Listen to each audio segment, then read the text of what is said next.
Good morning, beautiful people. It is Friday, May 15th. We're going to have a nice feel-good Friday that's going to end, from what I've been told, with a concert. Ooh. Yep. Here we are, May 15th, Indianapolis. Indiana is opening up a little bit. The humans are outside. The county that we are in won't let their businesses succeed as much as everybody else in Indiana. But here we are on this beautiful Friday, May 15th. Somebody's talking somewhere. Yeah, I don't know where it's at. Yeah, Zito and I just found it. In our heads, I don't know if you can hear it on the YouTube. Don. In our heads, though, we could hear people talking, but that's going to be a good day. Big news today on this Friday, May 15th. 2 NFL players are accused of leaving a cookout after robbing people with a semi-automatic gun. Now, there was watches stolen, allegedly, and the stories are coming out now a couple days before that. These 2 players, DeAndre Baker and Quentin Dunbar, who I didn't know existed until this wild story came out. It's alleged that a couple nights before this alleged robbery happened, they had lost $70,000 in a card game. So it feels like, well, if you're in the card-playing world, you can very much understand what has happened here. Because when you play cards in one part of Miami and you lose money, I would assume you get invited to another card game that's happening a couple days later, and they say, hey, get back, a couple days, get back. And what the people that are inviting them are saying, hey, we got NFL guys who have made $18 million, these 2 guys. $9 million in guaranteed for Baker. We don't know how this is all going to pan out, obviously. And Dunbar's been around. He has made $9.4 million. These are obviously both before Uncle Sam, so let's cut those in half. Now, we got $9 million in guarantees between these 2 guys alone. If they're at our card game and they lose $70,000, let's say that's their first night there. If you're hosting said card game, and I've been in a lot of different card games. I've been in the whites card games. I've been in the Italians card games. I've been in the African-American card games. I am a card player. If you see somebody lose $70,000, 2 players, and they're NFL guys, you're like, okay, there's a fish. Let's get them back to our next game. We're having another game in a couple days here in Miramar County, which is near that area of Southern Florida. So I would assume what had happened here. Now, I'm just reading through what everybody else is learning. I would assume what happened here is they were playing a game called Boo Ray, or another game where you have to match the pot. So whether that's Beat the Bitch, or maybe, I don't know. They're playing one. There's only a couple games they could be playing that I've seen get played. And this Boo Ray game is a game that is, not only does it have pots that get massive and legendary stories. We're talking hundreds and hundreds of thousands of dollars potentially in one pot in this Boo Ray game. But I'm thinking they were playing Boo Ray. And what had happened was, you see, they call it a cookout or a party.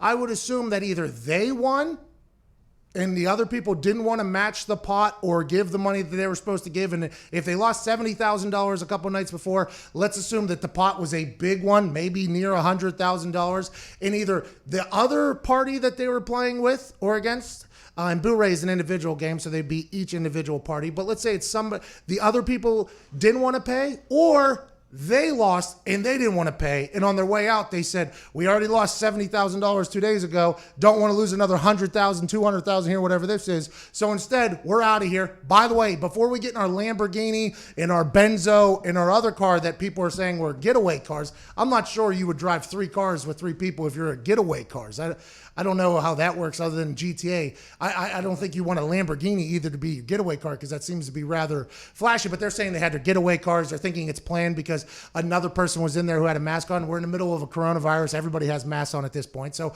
who knows if it was one of those shock gang masks where it's all the way over the head, or if it was just a coronavirus. But I would assume what happened is either that side owed them money or they owed money and wanted to get the hell out of there, pulls out said gun, tells them, I would assume that they were on the winning end and said, well, if you're not going to give us the money now, and maybe they said, we'll pay you in a little bit. So, well, you're paying us right now because we lost $70,000 the other night.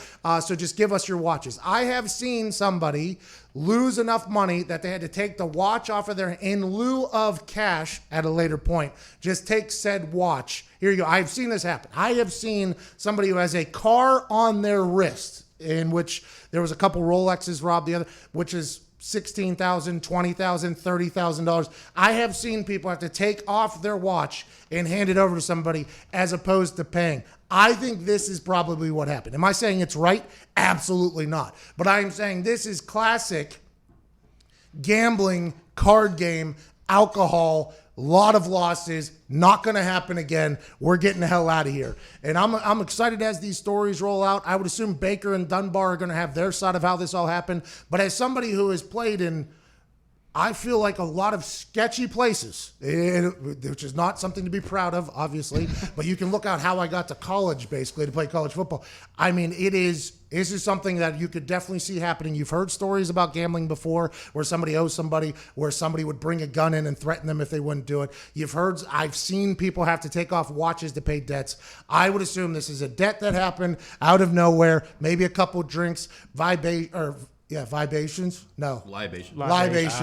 vibes. And they would say, hey, listen, this ain't going to happen. Bang, everything turns quickly. Shoot that guy that just walked in here. He can't see us doing that. The guy with the coronavirus mask on potentially is like, shoot him. I'm not even a part of this game. I was over here. Wild scene down there. Never expect NFL players to be caught up in this type of stuff, because the thought is, hey, they have so much money from playing football. Why are they doing this? Well, you got to remember, gambling is not a gambling. That's a competitive thing.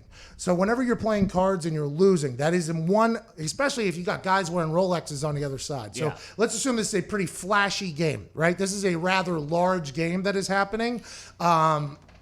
Competitive juices get going, you lose a lot of money, either you win and they're not paying it. You could see how things could potentially pop off, especially if in your pants you have a semi-automatic pistol, which, by the way, as soon as that son of a bitch comes out, well, here you go. I mean, this is what you want? Will this be good enough? I mean, I don't know. Don't shoot. Hey, that's my brother. He's delivering us food. Don't shoot him. Wild scene, though. Wild scene. There's a couple times I was asked to come playing card games because people thought I was a dum-dum. And then while I'm raking in... Oh, you want me to tip the house or the deal? No, okay. All right, I'm just going to get the hell out of my house. You got it. Okay, I'm so sorry. Because I get good cards. I'm not a good card player. I don't think I am better than anybody else. I can get the strategy very quickly. But I am one of those guys who just gets good cards. And it is... By the way, real shame for the people I play against. Ask my fiance. She has every night we play cards, she has a miserable existence because I get every card and she does not get the cards. But it's always been this way. And this is just something I recognized early. It's like, hey, will I chase something on the river or on the turn? Yeah, well, because in a lot of times in my life, this card is coming and that just happens. Which, by the way, I'm happy none of these situations have happened with the way I play. I am a pretty reckless person. I tell the truth with what my cards are. And then I'm not scared to flip them and show them to them. Like, yeah, this is how it goes. And that's the type of things, though, that can happen when you're in those games. I've been in games where there's people with guns at the door. I mean, that's a very normal thing, especially whenever you're talking about a lot of money being down in place. And it's not from the guys attacking each other. It's from people coming in and attacking the entire game normally. So it's like, this is something that happens in the card world, in the gambling world. I just, anytime you have a guy wearing a mask shooting some random person, allegedly not shooting him, but being told to shoot him, and then telling one person to take off everybody else's watches, that's a lot different than just saying, give me your watch, which I can't say I have seen happen, and that was a wild time to be alive. Does that guy with the fake watch, did he just make a list where he's never getting invited back to any card game again? Yeah, the guy with the fake watch, that's worth $600, by the way. So in my eyes, that's more than any amount of money I've ever paid for a watch. So a $600 fake watch. The fact that I would assume, and if this whole thing, if they don't get arrested or whatever in this whole thing, I would assume once they found out that that was a fake watch too, they are going back to said person and say, hey, you still owe us, by the way. I don't know what the real one is supposed to be worth. They probably didn't know that it was a fake one. But yeah, said guy who got exploited, not only did he get robbed of his fake watch, now everybody around him knows he's wearing a fake watch. He's potentially the biggest loser in this entire thing. Yeah. The police said it? It was a fake watch? Yeah. Those guys. Yeah, because they probably had to say how much money was taken, because then it's a difference between a federal crime, right, and then anything else. And they're like, well, this guy's watch was worth $18,000, and then the other guy was like, mine was worth 10 racks, and then this guy comes in, he's like, $600.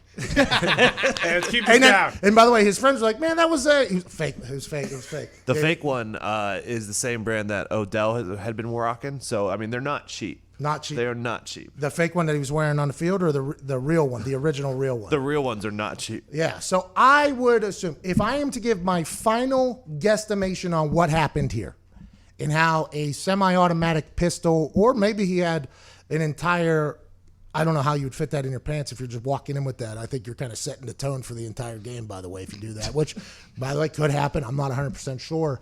I think what had happened was they lose a couple nights before $70,000, get invited back to another game. They go to said game. They might win somewhere near maybe 50,000, maybe more, maybe that amount, who knows.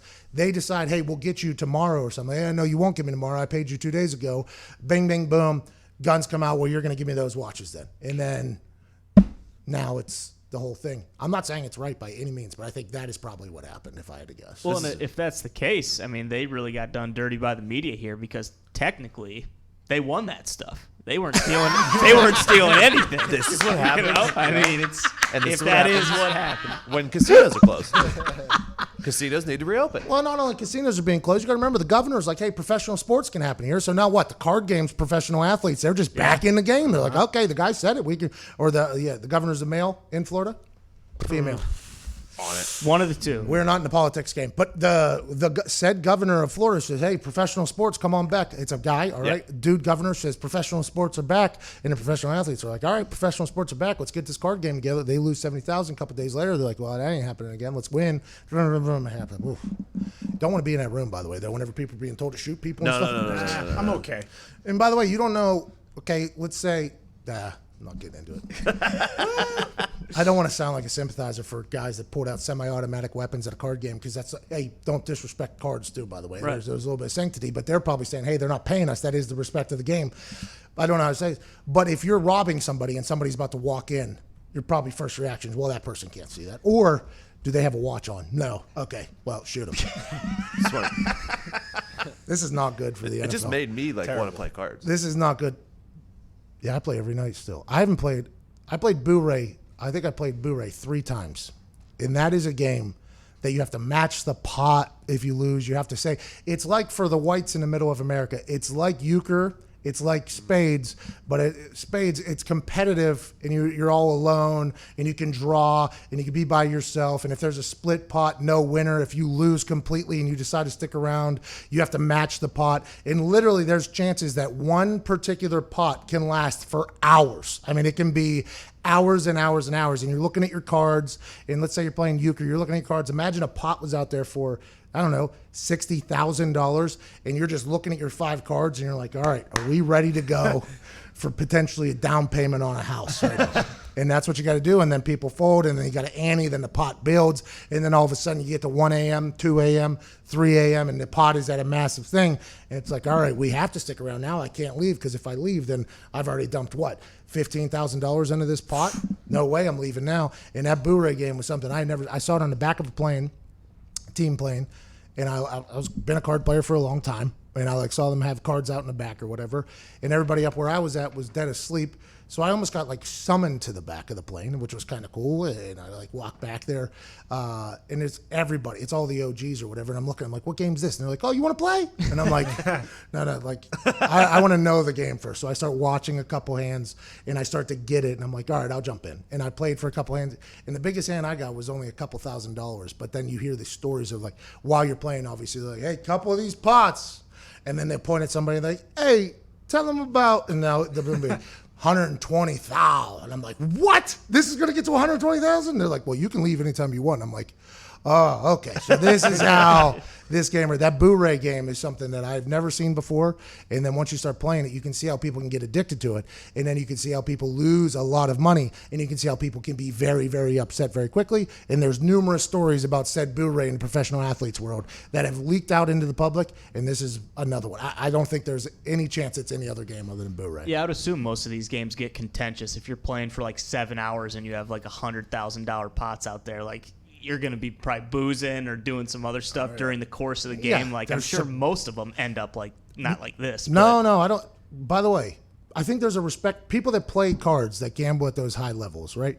Now, granted, there's people that come in way over their head, which happens in all types of gambling. But every game I've been a part of, the people all have had to within their, it's kind of what Stern said about Jordan. He's like, in comparison to what Jordan was losing, in comparison to what he made, it was that big. Every game that I've ever been a part of, I didn't, unless I didn't know somebody well enough, everybody had enough money to do whatever they had to do, right?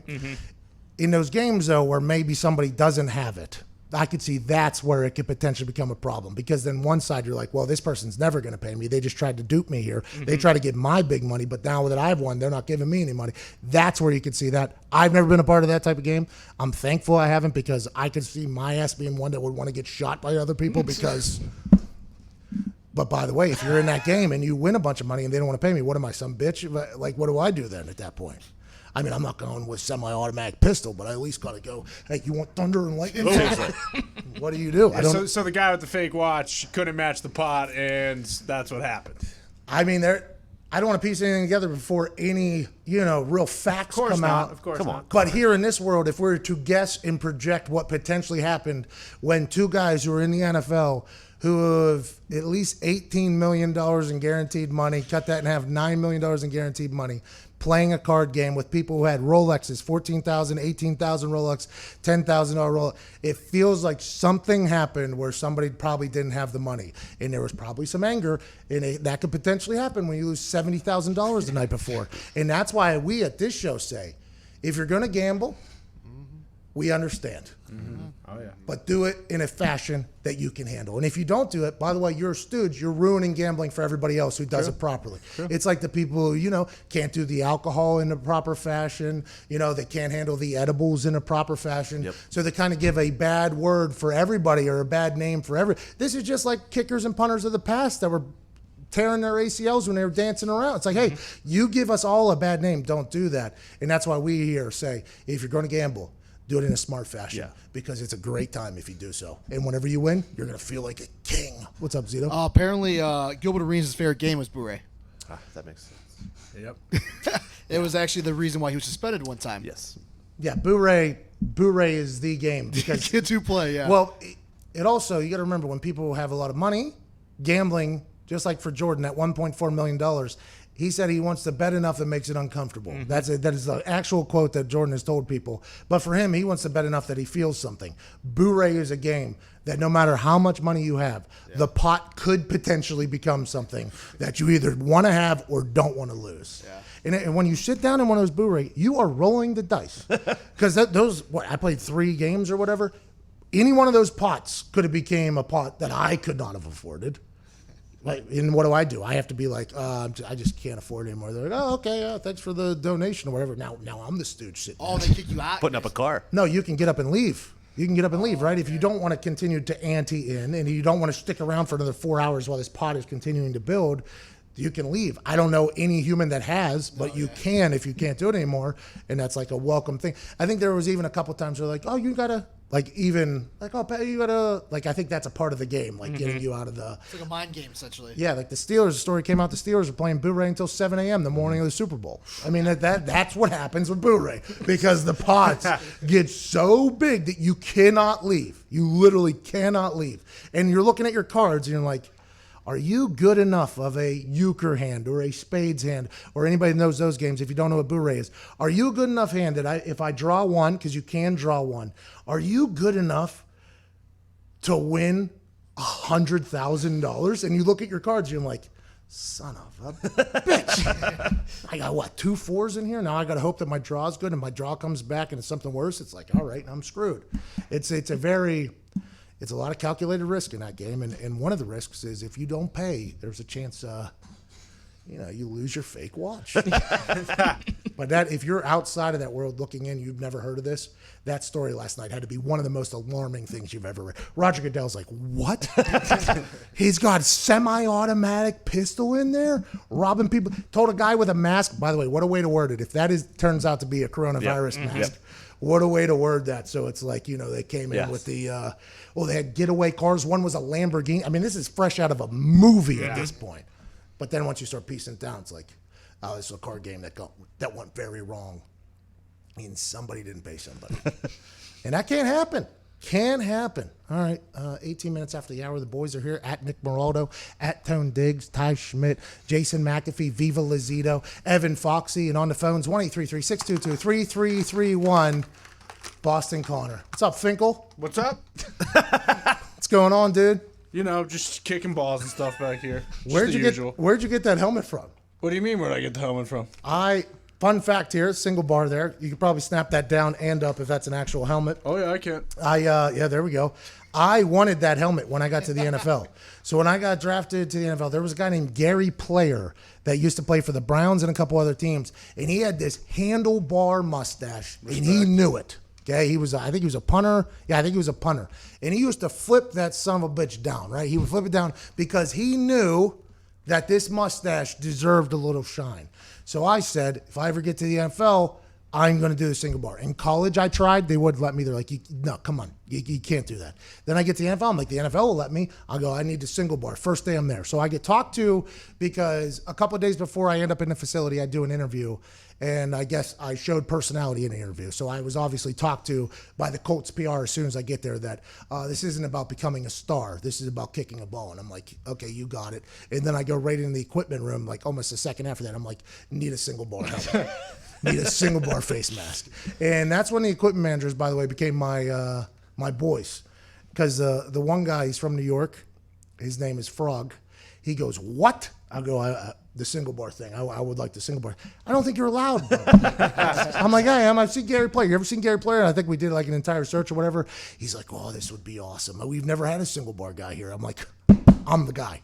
So they end up doing research. Not allowed to have it unless you're grandfathered in from pre-time getting in there. So I wanted to look like that on the screen. Instead, at one point, I had the loose sleeves. It looked like a T-shirt. Looked like I bought the jersey from Dick's at one point. I mean, I used to wear the chin strap underneath the thing. I look like a buffoon out there. You do not, though. You look very good today. Thank you. I actually feel as though I still have eligibility. I might get back out there and start kicking balls again. What's that? I just thought of Ace Ventura. When he's walking through. Oh, yeah. And then he grabs the water fountain and he slams his face off of it. That's what I just thought of right there with looking at that guy. I might do that right after this. And it is Friday, so that means that our intern is here. And I want you to take your headphones off, though, so everybody can see this. Emmett. Intern Emmett is here, and he might have the best. Turn that thing to the side. Oh, no. Go back a little bit. Right there. So they trimmed up. He has a mullet currently cooking, and I'll tell you what, the big mitt looks damn good in this thing. Yeah. He said he wants to shave it off today. I'm like, can't do that. Not going to happen. You can't do that. That type of flow will not happen for many people. Like, you have something that you need to take advantage of. I know your dad's from Montana, out there. He was on a horse farm. This type of haircut would make your family's heritage proud, I think. You need to know that, Mitt. My dad did have a mullet, and he likes it. So he likes yours? Yes. Has he seen yours? Yeah, I sent him a picture. Oh, yeah. There we go. Your dad's a smart man, just like us. And all the people on YouTube are saying, hey, keep the mullets. Yeah. Say hello to your new haircut. Mullet Mitt. Yeah, I was about to say hello to your new name, too. Mullet Mitt. Mullet Mitt's minutes are happening at the end of this hour. We have to get to a break because Brandon Beane, general manager of the Buffalo Bills, will be joining us in about 5 minutes. Can't wait to chat to him. Here's a Nancy from England here. Now, this is a banger of a song. We'll do some YouTube questions during the break. You're listening to The Pat McAfee Show. Come and take a punt if entertainment's what you want. Cause you know that we do it for the brand. Come and kick it with pop. Cause we just do it for the brand. Come and kick it with pop. And we just do it for the brand. Come and kick it with Hawk. He's smoking RP like a boss. Come and kick it with Hawk. He's smoking RP like a boss.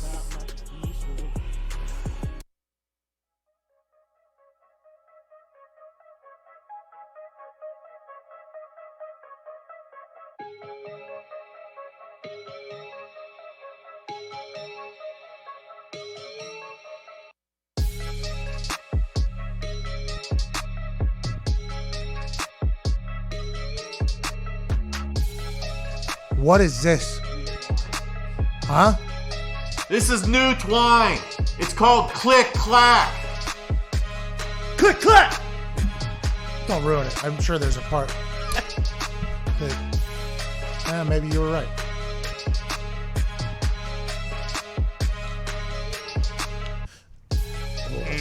Hey, twine goes very ham, doesn't he? Oh, yeah. Click, clack, clack. Click, clack.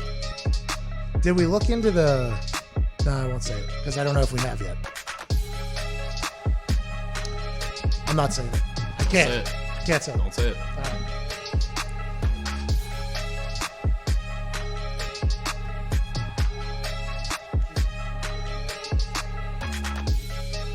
Yeah.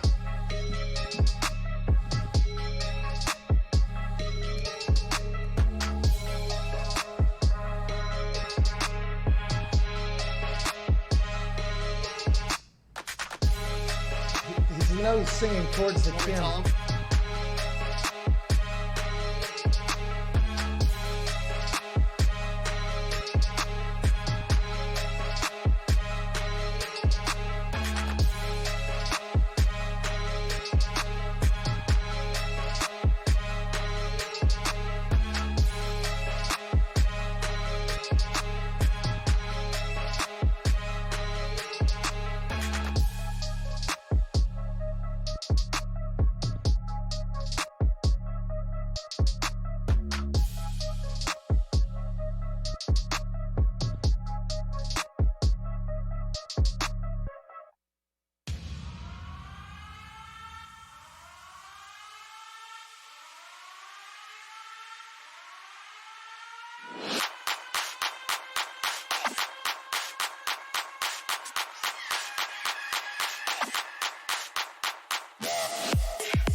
Tour bus, scream loud that you knew us. Deep down on the new plug, you ain't about to get too dust. Pete's frown when they crew scrubs, sweet sound from the two subs. Beats loud as a move, bruh. Leave the crowd like, ooh, what? Long hair on the big body, 210 both sitting shoddy. Crack a fit, start getting rowdy. Blowing nose, looking like an Audi. It's Uncle Sam without the taxes. Crowd stands up, I keep them loud. I made this beat, you hear it smacking? Who is 30? Hand me a nap.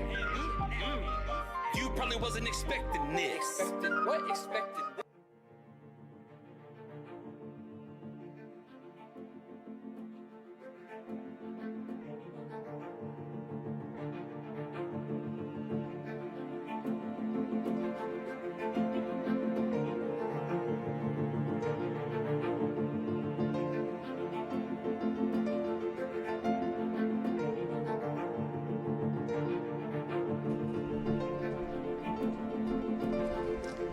Welcome back to the Pat McAfee Show here. Zito's running. Zito just had to go play roadie and set something up outside, which, by the way, that's why all-terrain Zete is a must-have feature whenever you're starting a show, because the guy not only knows how to set up a production company, but will also, set up a band if he has to. Oh yeah. Are we calling Brandon Beane? Oh, he's on. Ladies and gentlemen, joining us right now, Buffalo Bills general manager, holy hell, can't believe this is happening, Brandon Beane. Okay, attaboy, Brandon! Woo! Appreciate that, Pat. How you doing? I'm excellent. How are you? You have to feel, I was almost going to swear them, pretty good to be a Buffalo Bill right now. Last year, season came out of nowhere. All of a sudden, Tom Brady says, I'm heading out of town. Gronk comes back to football, but out of your division. You get Stephon Diggs. You have to feel really good right now to be in a position that you're in. Yeah, we're trying to get there, Pat. Obviously, we wanted to take Brady down ourselves. We were 0-6, Sean and I, since we got here 3 years ago. So, a guy of his stature. You played against him all those years in Indianapolis. You know what their team was like, and I'm sure that was always the game of the year. Yep. For you guys. But at the same time, we just focused on what we got and wish Tom and the best. If he's going to leave, I'm glad he went to the NFC. Yeah, I'll say that. I was about to say, you still might have a chance to run into him. I mean, there's still a chance that old Brandon Beane and McDermott can take down the enemy Tom. I promise you, we'd love a chance to play him again here at some point. I mean, he says he's going to play for at least 2 or 3 more years, so I got to think some way, somehow it would happen. And yeah, Gronk coming back. I mean, just obviously a lot of excitement for the league. He's a fun guy to have in the league. you got to love his personality. And again, an AFC East foe for us, and always caused us headaches, but you respect his game, and it's fun to have him back in the NFL. All right, let's talk about you and the squad that you have built here. You said he's saying he's going to stick around for at least another 2 to 3 years. I feel like you understand that, hey, building a team takes a little bit of time. There's been a lot of patience that you and McDermott have had together with each other. I mean, 2017, your first year there, you had to get rid of a lot of contracts that were made from the previous GM to fit the team in your vision, I'd assume. Tyrod Taylor gets the team to the playoffs for the first time in 17 years. You get him out of town. Then you bring in Josh Allen. What has that been like the entire process? And did you know you were like, hey, whenever I get a gig, I have to, because this is just something that works in the NFL. When you become a guy, you always have this situation where you want to build your team your way. How has the patience been in building your team? And last year, make a playoff run. I assume it's going to go to the next step. But the Buffalo Bills are a picture of patience in a world now in the NFL that doesn't have a lot of patience, and it seems like it's paying off. Yeah, you got to give our owners, Terry and Kim, obviously a lot of props. You know, Sean got here a few months before I did, but laying the vision out was, listen, we're going to make some necessary moves in 17. We're going to try and win because, you know, you want to build a winning culture. And I just don't believe in, you know, the word tanking or whatever you want to throw out there. So obviously we were trying to win. Did I think we were going to get in the playoffs that year? No, I probably wouldn't have bet on that. But, you know, Tyrod and that group, Kyle Williams, you know, we snuck in the back door. We got some help by the Bengals beating the Ravens on the last game and slide in. And what a fun thing to end a 17-year drought for our fan base. But that's what made 18 really hard, was making all these necessary moves. But we were able to acquire, you know, enough draft picks for Josh Allen. The 18 season, we had over $50 million of dead money. So obviously that hurt Sean, you know, McDermott and our staff's chance, knowing that there's $50 million of players that we're not competing with out there. But if you're patient and you can build it, and that's the thing I've said. If I get a gig, to your point, Pat, we're going to lay it out and we're going to do it the way we want to do it, and we're not adjusting. Whether we won the Super Bowl the first year or whether we didn't win a game, the plan was we're going to get rid of this cap, acquire draft capital,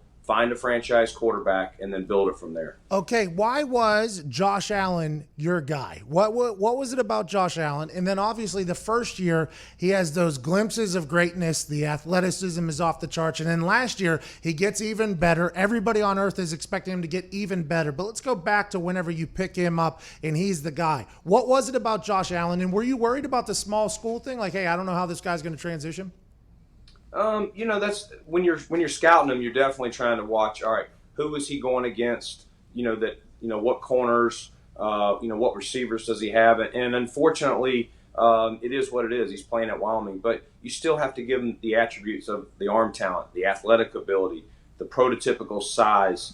Those are the things we saw on tape, watching him through the fall, and then I went and saw him live, and then saw him live again at the Senior Bowl. The next part, Pat, was getting to know him, and one of the first things that we figured out testing him, this guy's very smart. You know, Brian Daboll, you know, we met with him at the Senior Bowl. We tested him. He was very smart. Then we went to Laramie a month later and tested him again in a couple different scenarios, some kind of quick processing things. And then also, what do those look like, Brandon? What do those look like for people that have never seen something like this? Because I talk about the Wonderlic, and people are like, "Well, I've never heard what the Wonderlic's like." In that process of trying to get a gauge on somebody, not just how tall they are or how fast they are, but when you're trying to figure out the brain and quick process, what does that look like? Are you giving them a play and telling them what to do, or is it something different, completely unrelated to football? So Brian was basically he would sit up and he would teach each of the quarterbacks that we met with. He would sit up in the room and teach them certain parts of the playbook, what the formation is, what the personnel group is, and what the play call is. And basically what he would do is he would tell the players, whether it was him or any of the other guys, walk out of the room, and Brian would write some stuff that these guys had to match on the board. And we did the same exact test for each one. And basically it was match this formation with this play call. And so Brian would ask a question and say, all right, and see how quickly. And basically, we would time them to see if they could get them all done in like 30 seconds. That's amazing. And it was we did a couple different those, but we tried. Well, the thing we did, Pat, to make it fair across the board was we did the same exact test with each quarterback and timed them to see how quickly, you know, can they beat 30 seconds, or if not, how many do they get completed in 30 seconds. And without going into what the other guys did, Josh did really well. Obviously, he scored 37 on the Wonderlic, but he was a quick processor. So that was the next step. How smart is he? You're 37? Yeah, I think so. Nice. Yeah, that got leaked. I was happy it got leaked. There's a lot of other things that got leaked about me that I wasn't excited about. You know what I mean? Yeah, there's always certain things you don't want to get leaked, but if we could pick and make sure choose. that 37 gets out. Yeah, you're damn right. Yeah, you're 100% right. Sorry I cut you off there. And then just his personality, Pat. I mean, when you feel him in the room, and when we went to Laramie, we brought our owners with us just to see how he's around owners. How's he around us? And was amazed at how comfortable he was in his skin. And you felt it. We went to a restaurant in Laramie, and people are just, Josh was just super nice to the host. You could tell he'd been there before, but he's not walking in there like, hey, I'm the best thing since sliced bread. He's talking to every single person from the hostess, and just genuine dude. Took him to lunch after the workout the next day. It was the same thing. And again, then brought him to Buffalo, and everything about him, screamed leadership. And I think if you ask the guys on our team, Pat, whether they're on the offensive side or the defensive side, I haven't found anybody that just doesn't love who Josh Allen is on and off the field. Well, Lorenzo Alexander, he's been on our show a couple of times, steadfast up there in Buffalo, loves the Bills, because there was a conversation when Cam Newton was opened up to the market after a bunch of quarterbacks had been signed already. The thought was to the Chargers. And then Chargers said, no, we're out. We're going to draft a guy. And then the thought was to Miami. They do the same thing. Then maybe Jacksonville, they take the Sky Cam Mike Glennon. Then maybe it's the Pittsburgh Steelers. Well, they're not interested. And then everybody is like, well, maybe the Buffalo Bills, because he and Josh Allen, both very athletic. I asked Lorenzo Alexander, linebacker for the Buffalo Bills for a long time, and he said he doesn't 100% know that if Cam Newton would fit the culture that Sean McDermott has built in Buffalo, and also he thinks that would be unfair to Josh Allen in his growth, especially with how much he's grown, to get a guy in there who's a proven player, who should be a player somewhere. But whenever you're talking about a young quarterback, you got to empower him to know he's the guy. Is that the feeling that you have as well with the thought of any other quarterbacks, let alone Cam Newton, but any other quarterback to potentially come in there? Yeah, our whole goals, the first thing we looked at after this season, Pat, we had a good year, but offensively we still didn't score enough points. And I think that's what caught up with us in Houston. If you remember that game, we started with a touchdown, but after that we settled for field goals. We just couldn't punch it in, couldn't get a big play, and got it to overtime, and still same thing, couldn't get the play we needed to get in field goal territory. And so that was the impetus for the move of Stephon Diggs, adding, another weapon opposite John Brown, pairing with Cole Beasley. And, that's been everything. It's been trying to give Josh all he needs. We have the same O-line that we had last year, which was a much improved group from 18. Josh's rookie year, we didn't do very well up front. And that was the main thing we had to get fixed last year was our O-line. So while it was improved, it's not perfect, but having the same, the continuity of those front five back should help. Josh is familiar with them. Now they're familiar, with how he checks and calls games and things like that. So that's been our thing here going into 2020 is surrounding Josh with more weapons. We add another running back to pair with Devin Singletary, adding Zach Moss, and then a couple bigger receivers later in the draft, and Gabe Davis from Central Florida, and then Isaiah Hodgins from Oregon State. So to your question, it's a long-winded answer, Pat, but it's Josh Allen is our guy, and we're going to surround him. We did draft Jake Fromm, but we didn't anticipate that. That's more of he'll compete with Matt Barkley, in a backup type role. But other than that, Josh is our guy. Well, there's a couple of Packers fans that are currently in the room right now that are wondering why that same thought wasn't taken over there. But Brandon Beane, like the way you're building that team with some patience. Stephon Diggs, whatever. It had came out, last year, week 4, that he got fined $200,000 for missing a practice, and then Thielen was up in arms, and then it was a very interesting situation that inevitably led to their offense turning around and doing better and doing a late playoff push, and then everybody knew that Stephon Diggs was not happy being in Minnesota, whether it was social media work or working out in a Cardinals shirt or anything like that.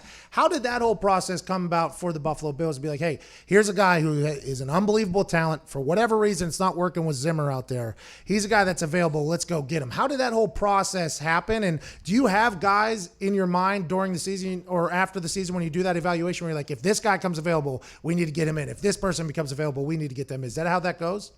Yeah, definitely. You're looking after the season, you're looking at who the free agents are, who the cap casualties are, and then who are guys that maybe teams would be willing to unload either for cap reasons or this situation. It hasn't always meshed, for whatever reason. And Pat, we tried to make a trade in the season last year for a wide receiver. We looked at several. Some of them did get traded to other teams that just didn't work out on our end. And, Stephon was one of the ones that I did inquire about with Minnesota, and they were just steadfast. No, and I don't blame them. They were mid-season. They were having a good year. Why would you trade, your number one guy like that? But in the back of my mind, and we did a lot of recon on him at that point, but in the back of my mind, it's, we've done the recon on him. Maybe down the road it's still an option if it would be a fit for us at that time. So it just kind of happened. We were getting set. It was first night of free agency, and some stuff was out there, and we circled up with Minnesota that afternoon. Started having some discussions. Kind of looked at what our free agent market was. Looked at where we were drafting at 22. Kind of where we thought the receivers may fall, and just felt like we wouldn't be able to get a guy at 22, Pat, that can do what a Stephon Diggs can do. Stephon's an unbelievable talent. I mean, he is an unbelievable talent. For whatever reason last year, it was very obvious to me and anybody that's ever seen a football player act with a football team. He was not happy there. I think that's a big addition to your squad up there in Buffalo. Excited to see what he can help out with Josh Allen and deep threat, maybe score some more points. Couple last questions here, and I can't thank you enough for joining us. You're a cool dude, by the way. Bill's Mafia, I assume, loves you, and they should. Vontae Davis, okay? I was teammates with Vontae. All right. Yeah, okay. Vontae and I, good friends. I think anybody who's ever met Vontae loves Vontae. And I think the story from LaShawn and I forget who else. It was Tre'Davious. Yeah, Tre'Davious talking about the Vontae Davis situation. How did you – because I assume GMs aren't in the locker room at halftime. And no. You're not in the locker room. You're up in a box somewhere watching alongside other people, and you have the TV on and other people with you. And obviously in the locker room, Vontae goes – hey, dog, like this ain't, I'm out of here, dog. Right? He just, this is a young man's game. Hey, this is a young man. I ain't go, man. So whenever that happens, and the team comes back on the field, and you're like just looking around, and you don't see Vontae, is that a call down, or did they call you? How did you find out about the Vontae situation? And have you talked to Vontae since then, and how have those conversations gone? So, we'll take them one at a time.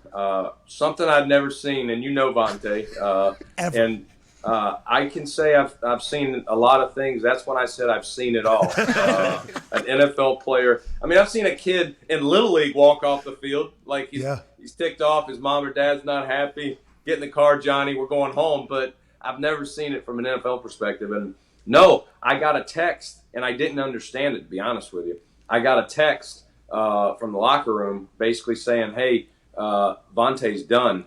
And I'm like, done? And he's like, yeah, he's says he's not going to play anymore. And I thought in my head, he's pulling himself out. Something's hurting him. He come off a growing thing or something. Or he and a coach got into it. Yeah. And he's like, I'm not, never in my mind did I think he's like done with the NFL, all that stuff. So after the game, I'm talking to Sean. He still doesn't really know everything. He's, they got to go back out and coach this game.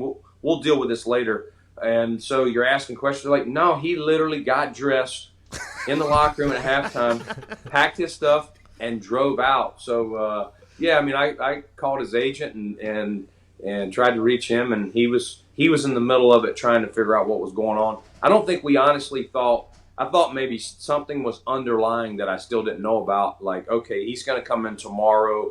We'll hash through this. We'll figure it out. And it was like, no, I'm happy. I'm good. I'll pay my bonus back. Like, because that was the next thing. Like, well, how are we going to do this? And they're like, no, he's going to pay his money back. And I got to give him a lot of credit. Amen. Some people may have argued. Vontae immediately paid everything back. So, although I was very disappointed to see a guy do that at halftime, I got to give him credit. He was steadfast, and within 2 weeks, he had paid his bonus back. And I thought that was pretty impressive. There was a group text thread that popped off in my phone immediately upon it happening. I mean, it was a lot of people like, did you see, have you heard? And then everybody's like, Vontae wouldn't do it. Because that's not Vontae, by the way. Vontae, that's not like That is not an indicator of what Vontae Davis. Vontae's a hard worker. He had to rehab a lot. He's gone like his first couple years in Miami. I think he thought he wasted his talent. Comes to Indianapolis, like kind of turns it around. Hard-working guy. Enjoyed practice, and then all of a sudden halftime, hey dog, I'm out of here. That was just it came out of nowhere. And there's you got his voice down. Oh, hey, we had plenty of conversations. That's great. Well, how do you feel about Bills Mafia when you go from Carolina up to Buffalo? And I think because of the 17-year drought, there's a lot of conversation about the fan base who is so passionate, so loyal, and absolutely bonkers. I mean, it is some of the most beautiful things in all of professional sports. When you go to Buffalo, what is your relationship with Bills Mafia? Because you had to make some hard decisions. You cut some players, I assume, that they loved. People that made a lot, but the people that are salary cap, they had some good years that they got that big contract from somebody. So you had to get rid of some people. I assume there was a little bit of Bills Mafia, like, come on, this guy. But now that you've kind of turned around on the other side, how is the Bills Mafia relationship with old Brandon Beane and the Bills right now? Yeah, it's been great. They haven't burnt my house down, so we're good there. But a lot of burning tables, but they haven't taken my house. No, to your point, some of the moves I made early on, I definitely knew they were unpopular. But ones, as I said earlier, had to be done. But Bills Mafia has been great and just super supportive of what we're doing, what Sean's doing, and our players, and they're fired up. With us making the playoffs again, which is 2 out of 3 years after a 17-year drought. So. I think they feel like we're heading in the right direction. Obviously, we feel like we still got a lot of goals to accomplish, but we are. But there's no fan base. I mean, if you're an NFL fan or any fan, you should come to a game in Orchard Park, and just watch it, soak it in, give yourself time, get there at 9 a.m. If the game's at 1, be there. You can be there earlier. They're out there. I pull in around 8 a.m. and they're out there because they got all these RVs, and it's like, what it reminded me of was like a NASCAR event. You see all these RVs pull up at a NASCAR. They're coming in Friday night and Saturday morning. So, Pat, our players can see the RVs when they come in for a Saturday, walk through, all that stuff. I mean, people are out there. Sean McDermott giving the speech to the team being like, hey, they're ready. You see them? Look, they got the kegs tapped already in the RV. We got an entire moment. What a scene up there. It's unbelievable. There's no, again, to withstand 17 years of what this organization had to go through of no postseason success, and just to be, I mean, literally first game we're out there in 2017, it was sold out and packed. And I'm thinking, man, we're going to have to earn some trust. I'm wondering what the fan support's going to be, because again, I'm learning all about it. I knew it, but they're just, and they show. I'm telling you, last year in Nashville, Pat, we played the Titans, and it was like a bowl game, a college bowl game. We make a play, you hear a huge roar. They make a play. It was truly like a split crowd, and it's awesome. I didn't go down Broadway, but people were talking about that. It was like, obviously in today's environment, you wouldn't be able to do that. Well, but, currently, yeah. Current moment. Bills Mafia would not thrive in the current environment that we are in the world. No, they're going to be dying, but they literally took over that stadium, and it's been so fun when we win on the road. There's not a game that we've been to where if we're winning late, like we've got it sealed up, and they are making all sorts of racket. The home fans are Xing out, and they've all come down behind our bench, and our players they look for it, they love it. Pittsburgh last year, when they did the Renegade song and all that stuff, I mean, it was just, for Pittsburgh's historical, how great they've been for so long. It was we got one in here. Huh? Oh yeah. We were there. We were there for that game, by the way. Your defense had 75 picks, I think. Oh, yeah. I think there was 75 interceptions that game by your defense. But you're 100% right. I had never heard a Pittsburgh stadium, because we're from Pittsburgh, filled with another team's fans as much as that is not something that's normal in Pittsburgh. Buffalo invaded, and I think it's because they felt that match was pretty much for an AFC wildcard spot at the time. Yeah, that was for a playoff spot. That was for a playoff spot. That was an electric atmosphere there. He's got a question, by the way. Fun. Big Steelers fan here has a question. I'm sorry. I'm surprised you didn't cut me off. No, it's not me. I don't care. They could have paid me. They didn't. This guy, though, No, big. we've had plenty of years of success. It's fine. He will stuff everything. I love it. Yeah. I love it. You being with Cam so many years in Carolina, are you surprised? Like, are other GMs surprised that Cam has not found a spot yet? Yeah, I truly think he would have if it wasn't, he's coming off the injury again. He had the foot this year, the shoulder the year before, and I just kind of feel like he's one of those guys that maybe medically people want to make sure, what am I getting? And then, maybe they don't want to necessarily promise him a starting job. Maybe Cam has, started out as, I definitely want to be a starter. And I've been asked this question a couple times. I thought, some of the spots you mentioned, Pat, earlier, I thought those were going to be great spots for him, that he would go in and if not get the job, he would be the favorite to win the job. And I'm really surprised because, if he's back healthy, I'm assuming he is. If he's back healthy, I mean, this guy was an MVP. I mean, he led us to a 15-1 season. So I don't totally get why he's not been signed, other than there may be some medical concerns and guys can't get their doctors to get their hands on him. I assume you have other stuff to do, but you're a nice guy, and we're just going to talk to you until you have to leave. Will you watch, like Cam Newton right now is currently posting videos, okay? And his videos look like he's in better shape than I've ever seen him. And he seems like he has a massive chip on his shoulder because this is the first time he's ever been told, get the hell out, and we don't want you, and nobody else wants him either. So I think Cam Newton's going to come back, just like you said, and go to somewhere and be a great quarterback. But do scouts and GMs, because there's like trick shot kickers that get workouts who just kick on the internet, do you guys watch these videos, and do you take anything into account whenever you see workouts online, knowing that it's just highlights, no matter what's the case?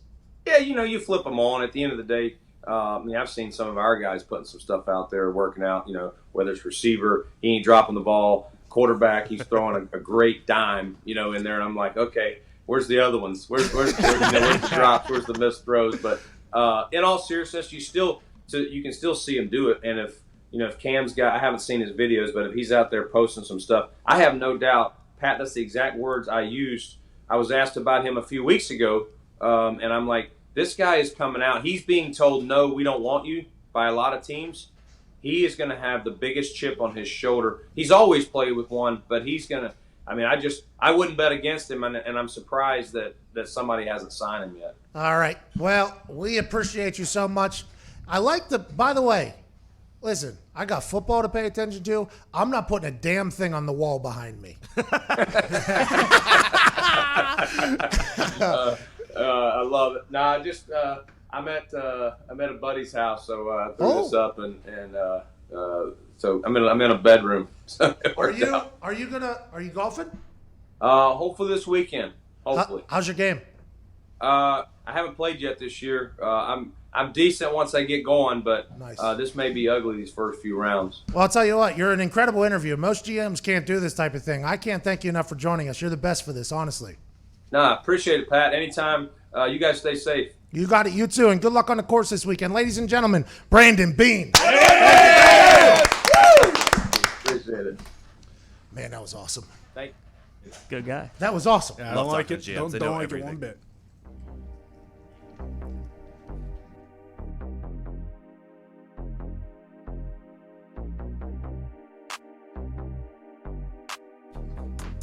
Welcome back to the Pat McAfee Show here. We apologize to the radio listeners. We kind of powered our conversation right into the radio break.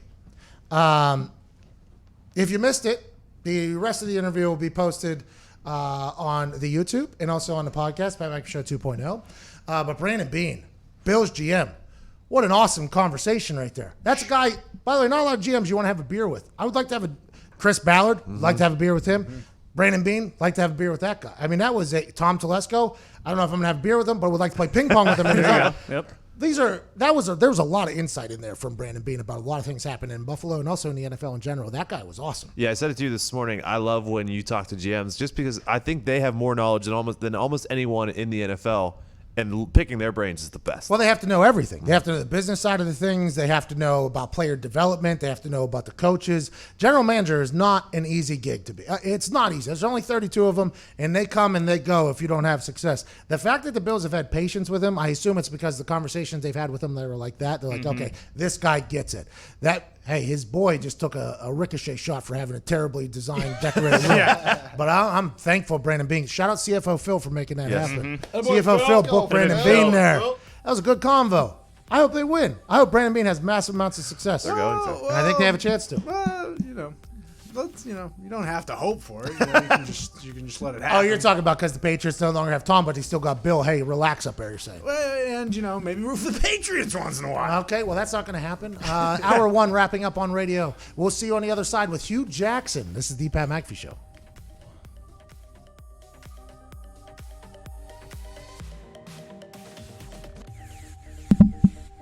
Okay, radio's off. That was fucking awesome.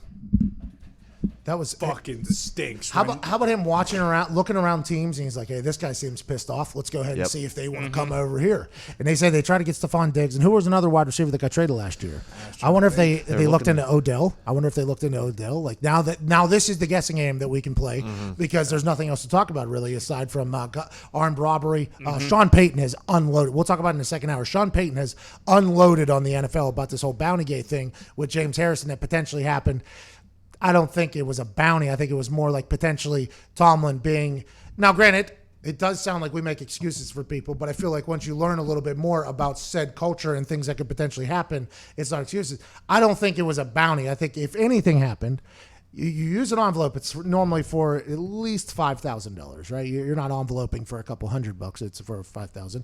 If said envelope was given from Tomlin to James Harrison, I would assume it was hey, you're going to get fined for that. Like, hey, good luck. And I would assume maybe some of his teammates have done that in the past. I don't think it was hey, since you got hit or since you hurt somebody, I'm giving you this money, if that makes sense. Maybe it's like a swear jar situation where they add to it, every week, and then when someone gets fined, here's how much money was in the jar. You can get to have it. What do you want me to look at there? Responded to it on his Instagram. Yeah, I saw. He said James Harrison also tweeted, "Wow, y'all really comparing what I said to Bountygate? Mike T. Hold on. Mike T has never paid me for hurting someone or trying to hurt someone or put a bounty on anybody. If you knew the full story of what happened back then, you'd know that BS fine for illegal play wasn't even penalized during the game. The league was getting pressure because the first concussion lawsuits were starting and they had to look like they cared about player safety all of a sudden. Before that, they had been selling a photo of that same play for $55 on the NFL website with other videos of the NFL's greatest hits that the league profited on back then. They used to go in and out of commercial breaks, by the way, with big hits, the hits that they currently fined for. When the league had to start pretending like they cared about player safety, they took all those things down off their website and they started fining guys ridiculous amounts for the same plays they used to profit off of. Everybody knew it. Even these same media people and all the fans that were sending money to me and the team to cover the fine. Again, at no time did Mike T ever suggest anybody hurt anybody or that they'd be rewarded for anything like that. Get the fuck out of here with that BS. Hashtag receipts. So that's, I would assume him and Mike Tomlin were friends. And Mike Tomlin goes, well, it was either something he said funny-wise because they both have a lot of money, like, hey, you're going to get fined for that, here you go. Or it was a situation where maybe it never happened, like James Harrison's agent came out and said that this type of thing never happened. Rooney said that. Maybe James Harrison, maybe Tomlin had a friendship thing happen that, James Harrison's agent would never find out about it, or Rooney would find out. But this obviously has precedence whenever you talk about Greg Williams and the Bountygate, where allegedly they were putting money on people's heads, ankles, and knees. If they were to get hurt, you get paid out. Now, I obviously was never in a defensive meeting room. I was never a part of any of those conversations, but I used to give out bounties. Okay? Mm-hmm. Yeah. Oh, yeah. I used to give out bounties. Big ones. Hey, if you get a tackle inside the 20 here, $100 for whoever does it. Say it inside the huddle right before we go out there. Hey, tackle inside 20, anybody get $100. And it was a big kickoff. Go into that huddle right before everybody's like smelling salts are in there, doing their thing, getting ready to kamikaze their bodies down the field to go tackle somebody. Maybe it's a minute 10 left. We just scored to put us up. This is a big kickoff. You just poke your head into that huddle. You go, hey, $1,000 anybody tackles with inside the 20, and you hear a woo! woo, right? Because they're already getting paid, but now they're getting an extra 1,000 on top of that. They jog out there. I kick a touchback. Everybody's mad. I mean, these are things that I used to do. And then all of a sudden, when Bountygate came out, now, if they were telling people to knock people out and tear ACLs and stuff like that, that is obviously not cool, especially in the NFL. And Sean Payton still comes out very against that entire thing happening. But I was told directly, like, yeah, you can't do the kickoff bounty anymore. You can't do that type of stuff. It's like, well, what if somebody downs a ball at the 1 for me on a punt? I can't give that guy $500. Like, well, you can't tell anybody you're doing it. And if he accepts it, it's a bad thing. I'm like, I won't let you know. If somebody downs a punt at a 1 with an amazing play, I'm potentially getting them a watch. Is that in the bounty thing? And they're like, no, you can't do anything anymore. I'm like, well, it saves me some money, I guess. But I always made the announcement like, hey, I would pay you for this if, they weren't trying to take off Brett Favre's head down there with the Saints. Oh, but quarterbacks can give their whole line presents, but you can't give your guys presents. Huh. Well said. Well said. Positionism. It is, completely. I don't like that. I don't like that one bit. Anyways, the bounty thing is a big deal because of what happened in New Orleans. There was a lot of fines, suspensions, and things of that nature. Now, whenever money's being handed out, people want to say it's the same thing. I don't think it's anywhere near it. As James Harrison was said, we're back in 3 seconds.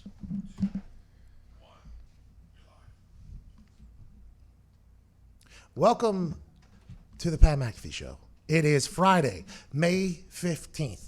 Matthew Stafford's house in Detroit is currently up for sale. Matthew Stafford on his way out of Detroit? It had come out in the last 24 hours that the math equation that Matthew Stafford and TJ Lang figured out was all one big ruse, one big hoax. Is him selling his house just to take attention off of that so nobody pays attention to anything else? I would assume Matthew Stafford, with the guaranteed money that he got when he was drafted at the same year I was, which I think was $50 million, has maybe 15 houses in Detroit and might own an entire block down there. But is him selling his house very similar to Tom Brady deciding to sell his house in Boston 1 year ago? Does Matthew Stafford know this is his last year in Detroit? Nobody cares. The Detroit Lions might be good. We'll find out. I'm not 100% sure. Yeah, let's relax, Pat. All right, they're probably restructuring his deal. They're giving him a part of the GM Tower. They're probably giving a part of Ford Field, part of the entire city of Detroit because he deserves it. Look, Fox, I've been there, buddy. I know what it sounds like. I'm sorry, buddy. It's crashing down even more now. But if they don't win next year, Matthew Patricia's out of town. We would assume the new person would bring in another quarterback anyways. Matt Stafford probably goes up to the Patriots and plays quarterback for them for the final years of his careers. I mean, there's a lot of things that could potentially unfold, but Stafford did not do said math trick. That's a little inside joke that TJ Lang and Stafford used to do. By the way, incredible joke, just ongoing joke to have. Just a little text on what the number is. Okay, we'll show up at a party. Imagine how many people in Detroit that have been to cookouts or gatherings or things of that nature where TJ Lang, they'd have a couple beers, say over to Matt Stafford a math equation, he'd figure it out. Matthew Stafford would walk out, everybody in the party would be like, damn. Damn.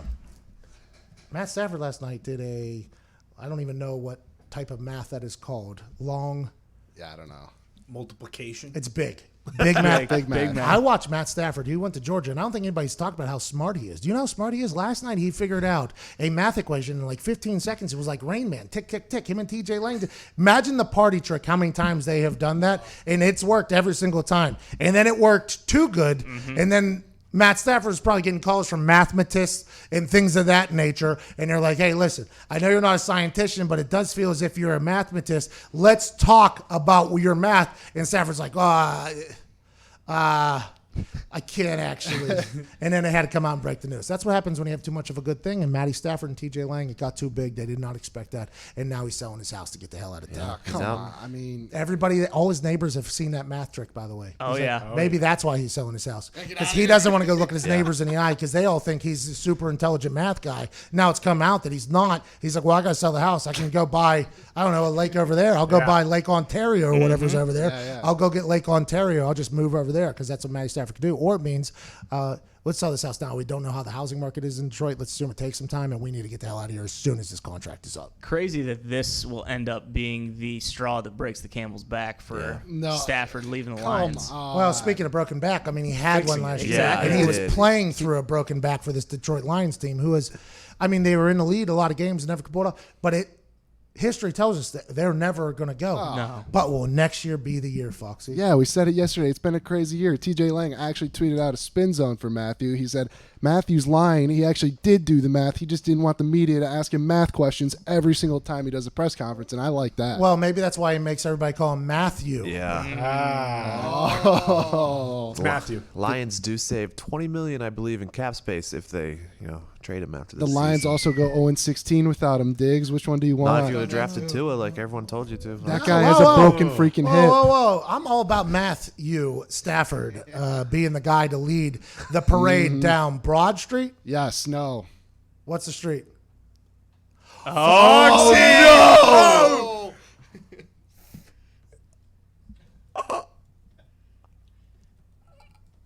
It's a berry or something. Why am Walnut. Why am it's not it. I don't know why I'm blanking right now. It's literally the most Oh no! Is it Woodward? Woodward.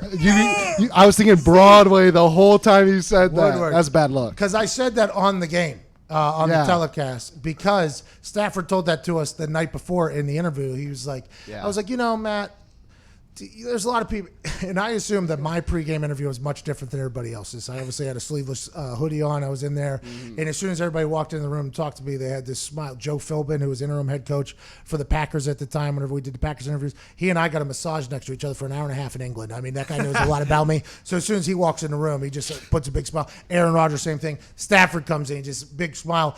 And I go, Matt, a lot of people say you're just wasting your years up here in Detroit, man. Do you ever think about that? And he said, no, I don't. Because honestly, with all we've been through and all we've gone through, all I want to do is have that parade right down Woodward, which some of the Lions fans don't even know exists. Yikes. That's insane. That was a bad look. You really put my brain in a pretzel by saying Broad Street. Well, speaking of pretzel. Oh, I love those. Love them. Love them. They are good. Oh, warmed ones with mustard and cheese. Nacho cheese, by the way. Stop it.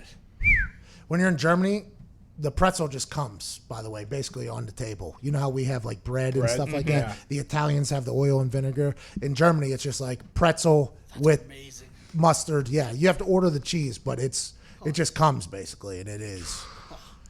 Oh my God. That's next level. Bavaria. Speaking of pretzel, Rob Manfred's brain seems to always be in a pretzel. And in this particular case, it's in even more so. Everybody knows with the Houston Astros scandal about sign stealing and banging on trash cans, Rob Manfred didn't handle it in the proper fashion. We're a big baseball show, so yesterday we asked Jeff Passan, MLB insider, why did Rob Manfred ever say that the Commissioner's Cup or trophy or whatever is just a piece of metal and that wouldn't affect anything if he was to punish the Astros? Jeff Passan told us that was at like maybe 6 a.m. in the morning. He was getting peppered with questions. It just kind of came out, should have never. And he was trying to basically paint the image that Rob Manfred is not a complete stooge, which anybody outside of baseball does feel that way. And also, Roger Goodell has loved everything that Rob Manfred has done, calling it a piece of metal, the way he's handled it, his interviews and press conferences, he doesn't make eye contact, all this stuff. Rob Manfred joined CNN yesterday to talk about the state of baseball, because there's a lot of conversation around right now that has to get figured out in the next 3 to 4 weeks on whether or not they're going to come back with a half a season, because their season didn't even get started. Spring training, see you later, get the hell out of here. We can't play anymore because there's a virus coming through and chucking everybody out, and you can't be around each other because even if you touch somebody, bang, you're potentially dead. And if you're not dead, maybe your parents are. So that all stopped. So now there's a revision coming out with half a season, 82 games, which in turn would take all the players' salaries and cut them in half, and obviously there wouldn't be enough stats for the full game, and they don't know how many throws left, and then another 33% cut they think would happen because they also want a 50-50 revenue split. And the players are like, well, hold on, are you going to be transparent with your numbers and tell us exactly how much you made? Trevor Bauer went on an entire rant last night about how he was trying to compare it to something, a paint job to an apartment complex, and then he said, now you're banking on the apartment complex to tell you how much money they're making off the apartments rented if you're a painter. And that's what are you expecting their transparency? We're in a business where we have done revenue share or affiliate deals with people on a regular basis. I mean, this is something that happens in this world. And anytime you sign up for that, you are hoping and praying that the people that are making the money will be transparent enough with their numbers to tell you exactly what you're making. And then also, by the way, not fudge those numbers at all, not say that they're making less, because to you it's not. You're banking on that. So the MLB players are saying, so I'm getting less money. I'm supposed to be banking on them being completely transparent with their numbers. And I have no idea how many throws I got left on this arm. Am I going to do that for 10% of what I'm supposed to be making, right? So you can understand why the MLB players are feeling this way. Blake Snell went ham on his Twitch stream about how I got to get mine. Allegedly, Bryce Harper and Nolan Arenado are echoing his sentiments as well. And we thought that whenever Blake spoke, it's like, okay, this is probably how everybody else feels. We asked Jeff Passan about that yesterday, and he says, well, they got about 3 to 4 weeks to figure out governors letting people play at home stadiums because the home markets are a big deal because the home TV and radio deals account for $2.5 billion for the MLB. So in the next 3 to 4 weeks, they have to be able to figure out how to have governors let them play, have mayors let them play. And then they also have to get players who seem to be very against this entire concept because of the pay scale also on the side of playing. Rob Manfred joined CNN, and he said that if they were not to have this season, owners would lose $4 billion. $4 billion is quite an inspiration and a motivation to a bunch of really old, rich whites to get their teams to play baseball. Will it be a scab strike situation? Will I and the boys here have to be the Shane Falco and the Nigel McGuinnesses of the New York Yankees if the players? Will we? 1,000% will do that. But I think after talking to Jeff and hearing that number, so you hear the motivation, and then you hear about probably teams will have to sell. Hopefully the Pittsburgh Pirates will have to sell. Let's hope that son of a bitch family stops owning the Pirates and they become relevant in a town that loves their sports. The Pittsburgh Pirates have a beautiful ballpark. They have beautiful uniforms. The hat's one of the most popular hats in the game. Mm-hmm. They have great parking lot tailgating. I played flip cup with a girl for 4 hours before a Pirate game. Then I asked her if she was pregnant, got kicked out of the tailgate. Didn't mind because I go into the stadium and it's a great time. I hope they're a team that potentially has to sell there regardless of this whole thing. But I think with that statement that he made on CNN saying $4 billion will be lost, I think you can go ahead and bank on an MLB season of some sort happening within the next month or so. Don't you think it's also possible, though, for these local TV places to be like, hey, we're not going to give you this amount of money if you're just going to trot scabs out there? Like, that's not what we're paying for. So you got to trying to tread lightly here because I don't know the insides of everything, but that's all in the contract, right? Mm-hmm. So do you think the local companies, the local TV networks, whenever they're negotiating a deal with a professional team, an MLB team, they're saying in that contract, hey, we also have to decide whether or not the caliber of talent is good enough? Absolutely not. The MLB team is saying, hey, we'll have this many games on your channel. We'll give you this many things. We'll do this. The MLB there's no way they would negotiate that the TV networks have to say, yes, this is good, or no, it's not good enough for their thing. And I think you could also potentially look for AAA affiliates to potentially host teams where the local networks are covering them if it's in a state that's close enough where they can get a team there. I think they're going to have to figure it out. But I think with $4 billion potentially being lost, there is a way that they are going to make it happen. I think the NFL is going to go off. I think everybody just needs to bank on the NFL going off. I think the NBA has a lot of optimism that they're going to be able to get something done potentially in Las Vegas with the casinos over there for a tournament. When LeBron's in, Chris Paul's in, who's the head of it, whenever the star players are in, let's assume that's going to happen. The AFL, Aussie Rules Football, is back June 11th. There's a golf match tournament this weekend. I think, hey, this is a feel-good Friday for a reason. And we got to get to a break. And we got Hugh Jackson on the other side from Hugh Jack City, and formerly of the Cleveland Browns and the Oakland Raiders. He now has a tequila company. And I judged him very hard because he was on Hard Knocks, and he said some things, and it was edited in a fashion where he looked like a stooge. Yeah. Then we've talked to him, 3 times now? Yeah. Good guy. I am a big Hugh Jackson fan. You will be too if you haven't heard us talk to him. Go ahead and take a leak. We'll be back on the other side. This is the Pat McAfee Show.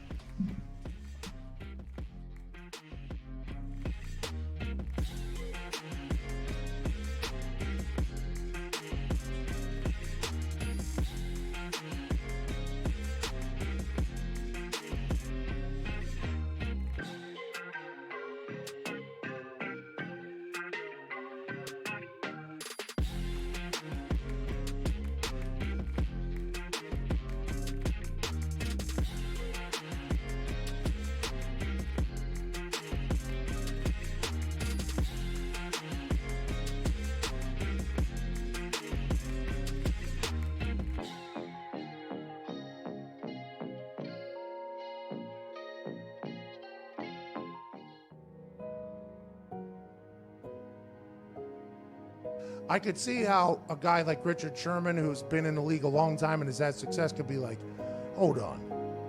This young little isn't going to dap me up. But on the flip side, Baker's like, well, you're enemy number one for me. Because that's how Baker has always operated. And now Richard Sherman says, so you don't see any difference in the way I shake everyone else's hand and the guy who stands back with the petty shake was BS and I took offense to it, then turns and runs off. It's not that big of a deal. It swept the nation yesterday. It was controversy like no other controversy in the NFL world. Joining us right now, Richard Sherman. Everything you do and say is going to get talked about. Do you agree? I would agree. Baker Mayfield is also a man that everything he does and says is going to get talked about. Do you agree? I wouldn't agree as much, but sure. So I put my hand out, just out of courtesy. And he gives me a little petty slap on the hand. And I took it as disrespect. People can say, oh my God, he shook your hand. Like, what? Oh my God, you were wrong. You can say whatever you want. I don't give a damn. Is there anything you'd like to say? Like, hey man, I apologize for the misquote there. I did see on video the dap up, although it was a bit petty. I apologize for everything that happened, or are we just moving forward? Oh, it's going to be a bit of both. It's definitely my bad. I never want anybody to have to deal with some shit some stuff that they didn't do, And so I'll probably reach out to him via text or social media to actually get a hold of him and talk to him in person. First off, that was a great name y'all came up with, like Dapgate. I was crying laughing. But yeah, he definitely deserves an apology, and that's my bad on that. Richard, I'll tell you what, bro. To show the humility right there to say, hey, my bad on that entire thing. Once I watched the film back, it was different than what I thought. I think a lot of people are going to have a lot more respect for you. They should at least.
Welcome back to the Pat McAfee Show here on a beautiful Friday, May 15th. Kelly Stafford, Matt Stafford's badass wife, by the way.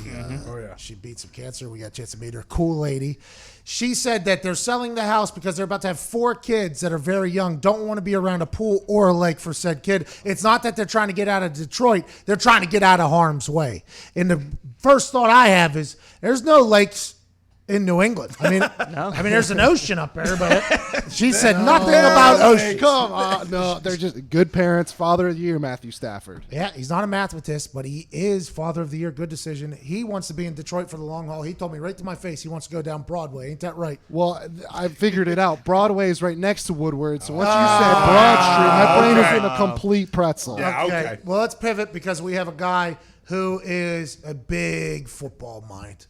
He's head coach of Cleveland Browns, was at the Raiders for a while. Now he's selling tequila. I mean, this guy, and he knows just about, and he's making waves currently because a trade in 2018 by the Seattle Seahawks to the Cleveland Browns was allegedly on the table for Russell Wilson, and he said that he has never heard of anything like that just earlier today. Ladies and gentlemen, friend of the show, Hugh Jackson. Hey, Hugh! Attaboy, Hugh! What's going on, man? Not much. How you doing?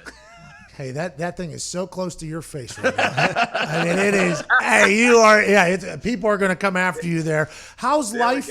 What are you up to? Where are you at? What's going on in Hugh Jackson's world? I'm a little bit everywhere. From Miami to Cincinnati to Arizona. I've been doing a lot of things, and obviously want to get back to football when everybody else does, but truly enjoying my time with my tequila business. So that's been great. What's the name of your tequila again? Let's sell some. Branley Enda, organic, 100% USDA organic tequila. Ooh, yeah. We got Blanco, Silver, Anejo, Extra Anejo. Extra. Yes. And we're going to have a real special treat by the end of the year. Okay, let's go. That Extra Anejo will get you going on a different level. Are you gonna... 7 year. That's 7 year aged. It's like a bamboo tree there. Takes a little patience to get there. Hugh, let's talk about, because you literally just broke some news on our phone while I was in the bathroom while you were coming on the show. Hugh Jackson, it says he knew nothing of a potential Russell Wilson trade from Seattle to the Cleveland Browns while you were the head coach for the Cleveland Browns just a couple years ago. Is that something that I would assume the head coach would be told about? Absolutely. I think so too. There's no way that happened that way. None. None whatsoever. No way. There was the rumors, too, that you and Dorsey were potentially not on the same page when it came to personnel and stuff like that. Is that true? That's not true. Not true. No, not at all. I mean, that's the fun part about this. People are going to spend things the way they want to. That's the talk now, but that was never the case. Yeah, because that's not how – I mean, granted, there are many a story of coaches and GMs not being on the same page. But whenever it comes to quarterbacks, potentially Russell Wilson being quarterback, that is definitely something that would be said to Hugh Jackson, the head coach of the Cleveland Browns team. Absolutely. I mean, wouldn't you think you'd have to let your head coach know who's an offensive guy, who's a quarterback guy, that, hey, looky here, this is what we might be having an opportunity to do. That never came up. Russell Wilson would have been a great quarterback for your offensive style, though? Oh, he would have been amazing. But at the same time, I mean, who's going to let one of the best players in the league go at that particular point in time? You're paying the guy an exorbitant amount of money. We have the first pick of the draft, and everybody knows we're probably targeting a quarterback who we feel real good about. It just doesn't even add up to me in my mind. Okay, so let's talk about some other moves that people could potentially make. Cam Newton is still on the market somehow. Now, quarantine has got to a point where nobody can get their hands on his foot to see if he's healthy. Nobody knows how he is mentally. The videos he's been putting out, though, have looked like he's about to be an absolute terror. Whenever you were the head coach or you're with an NFL team and this type of situation would happen, what has been holding people back from signing Cam Newton? Why is it strictly it's what you just said, Pat? I think everybody wants to know about the injury. You know, because of what's going on with COVID-19, you don't get a chance to bring these guys in the building and check them out or work them out, whatever that is, because he's in a situation where he could work out. I mean, he's no longer with the team. So you don't get that verification, you know, real quickly by seeing a guy, being around a guy, getting a feel for a guy that normally you would have in past years. Whenever you're going through an NFL season and you're coaching, and you see a guy on another team, whether it's on film or on game day when you're watching them, and they're potentially going to be a free agent later, do you have a list of those guys? You're like, hey, whenever we play, this guy gave us fits, this guy gave us a problem, and you tell your GM, you're like, hey, if this person gets on the market, let's figure out a way to get them here. Is that something that happens with almost all coaches? Oh, absolutely. You're always looking for a chance to better your team. And if there's a player there that you think fits your particular style, the environment, the locker room, hey, you go for it. Was there anybody in the AFC North that you played against that you were like, you know what, I wish that guy was the Cleveland Brown? Oh, there's quite a few. Who is somebody that you watched and you were like, you know what, that person would fit in good with our culture and how I want to build this team? TJ Watt, Cam Hayward. I mean, those guys were phenomenal. I mean, having to compete against those guys, when I think of Geno Atkins being in Cincinnati, I mean, AJ Green, who's somebody I coached. I mean, there were so many really good players in that division that I wish I had a whole bunch of them back at that time. Imagine you just going up to whoever the GM, Dorsey at the time, and just with a list of guys and be like, all right, I think this will work right here. I think this will work right here. Cincinnati, you said you had some time there. You went in with Marv to be an advisor or consultant or whatever the role is where you're getting paid from another team but working for another team. They now have which happens all the time in the NFL. They now have a rookie quarterback in Joe Burrow.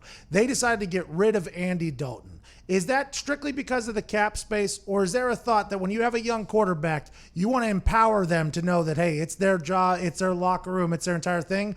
Or do you think bringing in a veteran behind a young rookie like you had with Tyrod and Baker is a smart decision for that rookie quarterback? I think it can go a lot of different ways, Pat. It all depends on your football team. You know, when I think of Cleveland, our situation, we had no success. And so Tyrod Taylor gave the locker room hope. I mean, everybody knew that Baker Mayfield was going to be the future, but no one knows what he was going to do in the National Football League. So you have to give the locker room hope. As you know, you've been in the locker room. They want to know that you have a chance to win on Sunday, Thursday, or Monday.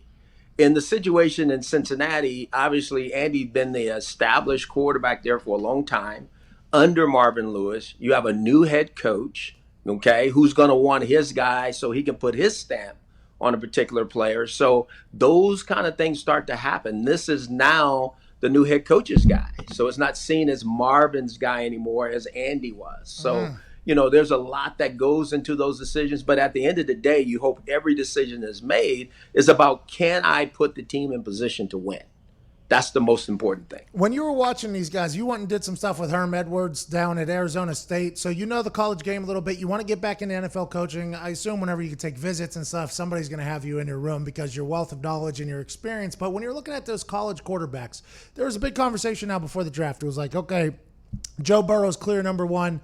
The number 2 and number 3 quarterbacks, it's either Air Bear Tua or Tua Air Bear. And then there was a bunch of lies coming out during draft. Everybody was lying. And it was like Tua, it would be irresponsible to draft Tua in the top 10, people were saying. And then Air Bear's going to move up in front. Somebody's going to trade up to 3. How much of that lying does a lot of people know about in the building? Like when you're the head coach and the GMs and scouts are doing their entire thing and you get to draft week and you're just reading these things on whether it's Pro Football Talk or you're watching on TV, you're like, what the hell? Do we really hate this guy? Or does everybody kind of understand that this is how it is? Like everybody's just going to lie. That's how it goes. You said it, Pat, because no one wants to give anybody an idea of what they're doing. Because you don't want somebody to trade above you. Now, obviously, being in Cleveland, we had the first pick all the time. You don't want anybody to trade, you know, above you. You don't want to give away what you may be doing, you know, in case somebody wants to put something together from a package standpoint to go get a player's.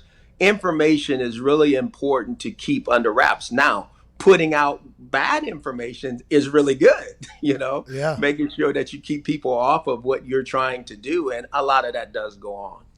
Yeah, I mean, they got me hook, line, and sinker. I thought, I thought Tua was falling out of the top 10. I'm like, this poor guy. He's got a hip. He's got this. He's going to drop out. And then now, number 5 to Miami, like they said, literally 6 months ago. Okay, did you hear about DeAndre Baker and Quentin Dunbar?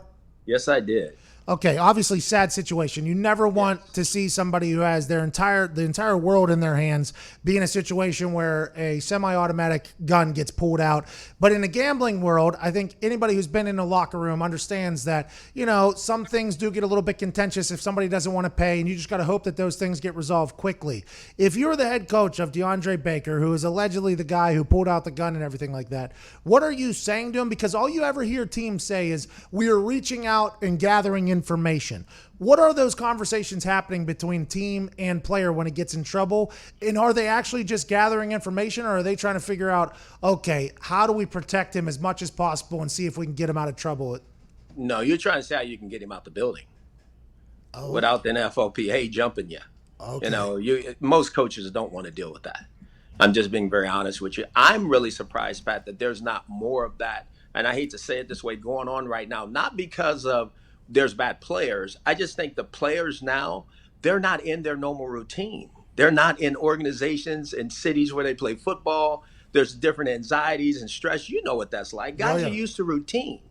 And so now all of a sudden they have more time. They're doing more things that they normally wouldn't be doing right now. And I think everybody, every organization needs to have on their thinking caps on how to keep these guys under control until they can get them back. Because I'm sure there's things we haven't even heard about that's been going on, because this is totally different for everybody. This is a different type of anxiety and stress for players right now. Well, and you got to think, a lot of guys, and this is just from being there, the beauty about an NFL locker room is you have people from all walks of life. But whenever young guys who maybe aren't established in a place and they're not able to be in the OTAs or in the workouts, they're back in the neighborhoods that they work their asses off to get out of, right? So that is, they're back in the neighborhoods that they work.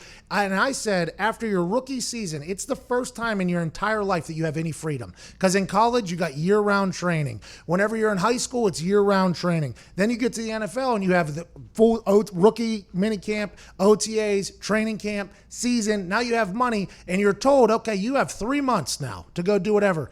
And that is when all hell breaks loose normally. It did for me. It did for many of other people. And now I didn't even think about that during this. They're all at home and they're just being asked to zoom in. And it's like, yeah, I'll do that. I didn't even think about it. That's 100% right, Hugh. That is not something. And it's what you just said, though. They're back in those environments that they tried to escape.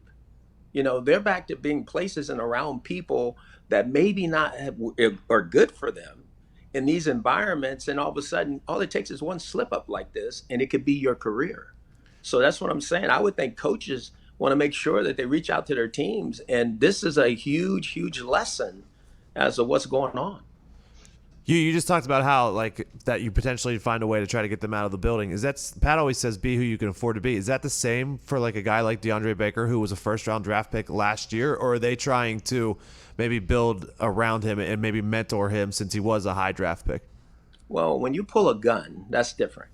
I mean, that's a whole different level. Hey, what else is happening, right? I mean, that's like, if that's what. Absolutely. Yeah. I mean, it's just, what is your organization really going to stand for? Because if you let it go and you keep a player there and you, like you say, put people around him, but what happens the next time he's in that situation, you know? And so now you're counting on a guy to be a huge member of your football team who may not be. So that's concerning. That was a sad story to hear. I mean, I had been in card games that have gotten pretty large, but there's never been that type of contentious environment, but you could see how it could happen. Then when you hear about it, it's like always like, damn. And these are not, by the way, this is not the first time this has happened. This won't be the last time that this has happened, but it's sad every single time it happens. But Pat, you said it. You know what's different though? And I think you keep hitting on it. The environment though. I mean, when you're with your teammates, that's a whole different argument. Yep. Than when you're with some people that you don't really know, and things get out of whack, you know, because people are coming at you a different way. Players respect each other for the most part. Yeah, we get into arguments and disagreements, but at the end of the day, no guy wants to hurt another one of his teammates' opportunity and chances of being on a team, making his money, and taking care of his family.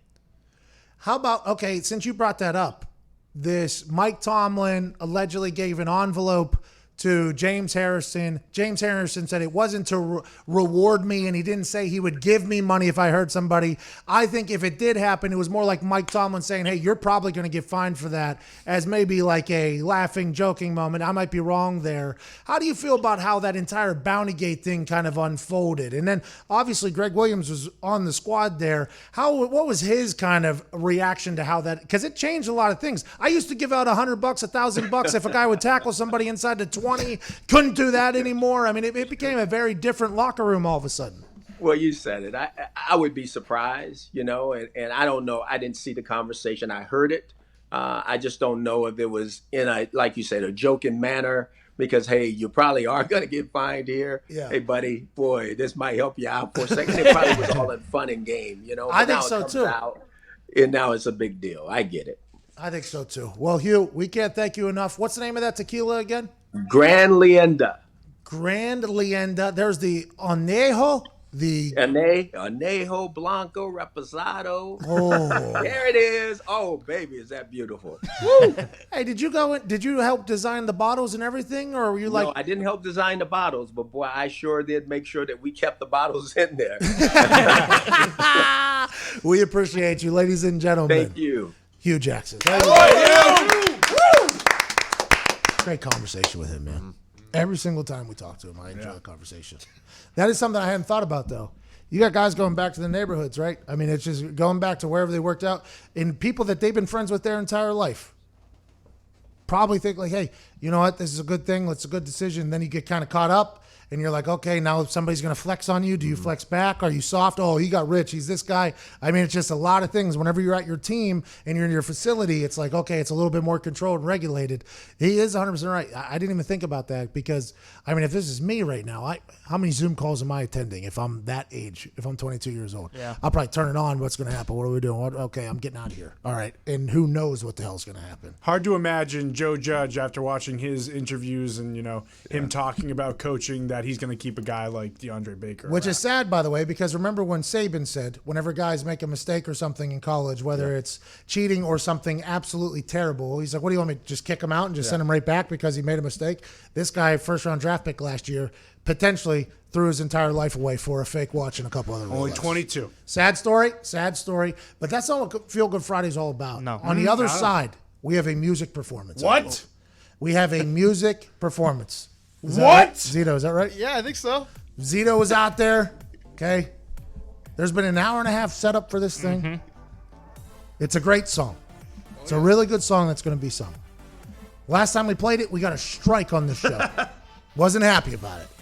Because I asked, I said, hey, can I play said song on show? Artist tells me, guy we've known for a long time. Yeah. Says, no problem. Go ahead. Go ahead. We play it, bang, we get a strike, video content taken down. All of a sudden, they take money out of our business now because we were trying to promote our friend. He said, that's not right. I'll come fix it. He's going to play the song on the other side, and this is a version we can have because he's playing it. Whole band has been set up in the basketball court. yeah. More speakers out there than a damn AC/DC concert. Go ahead and cut that. Look at this thing. Are you kidding me right now? This is a real show. Feel Good Friday, May 15th. Concert on the other side. This is the Pat McAfee Show.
All right, there was a sound check there for I think 10 seconds. And we had to mute the stream. Zito Production had to mute the stream there.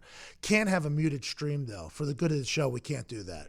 So what we're going to be doing whenever we get back to radio is what we like to call rolling the fucking dice. Is it going to work? Who knows? Probably not. And I'll tell you what, I'll put a strike on his fucking ass if it doesn't work. How about that? How about that? The artist's name is Clayton Anderson. Clayton Anderson's from Indiana. Has been in the country game long, long time. He had a song of the summer a couple years ago, In the Dark. Absolute heater. This is his new song. It was good. Wanted to play it on the show. Tried to take down our entire business. Can't fucking do it. Can't win with it. Won't win with it. Strike me down, I strike you down. Huh? Then I was a little bit rude because I like Clayton. And I didn't want to be, so I was like, you know what, will you come play said song? Because I kind of said some mean things to you to make it up because I felt bad. And here we are. Now we had to mute the damn stream. How's it going to go, Zito? Not good, huh? This is a Zito production if I have ever seen one. We haven't plugged in the part where they're sending the sound test yet. So once that's plugged in, and we don't know how hot it's going to come in or how soft it's going to come in yet. So Jay's going to be on his toes. Not a chance this works.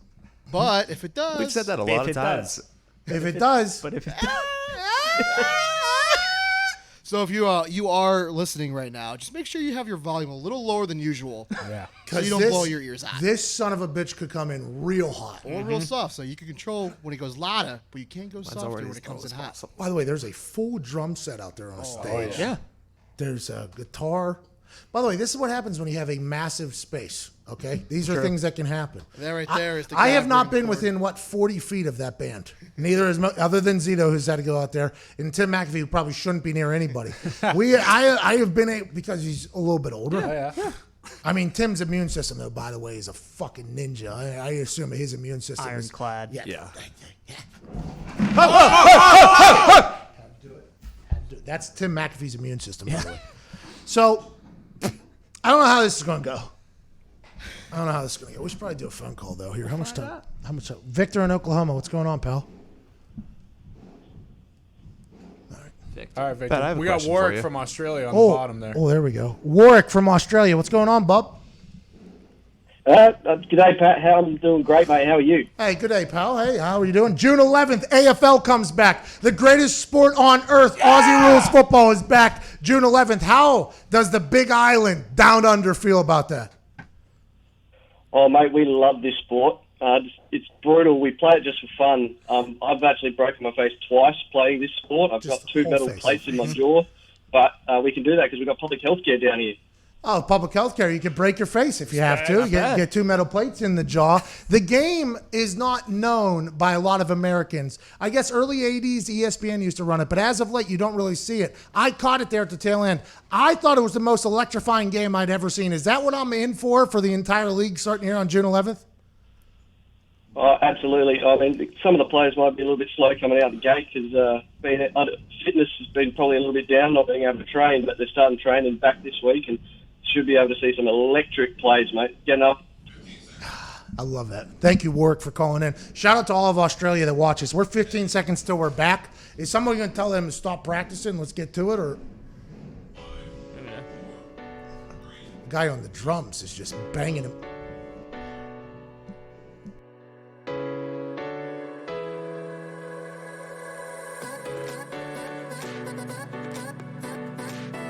Welcome back to the Pat McAfee Show here. Friday, May 15th, 2020. Feel Good Friday. All the boys here at Nick Monaldo, at Tone Diggs, at Ty Schmidt.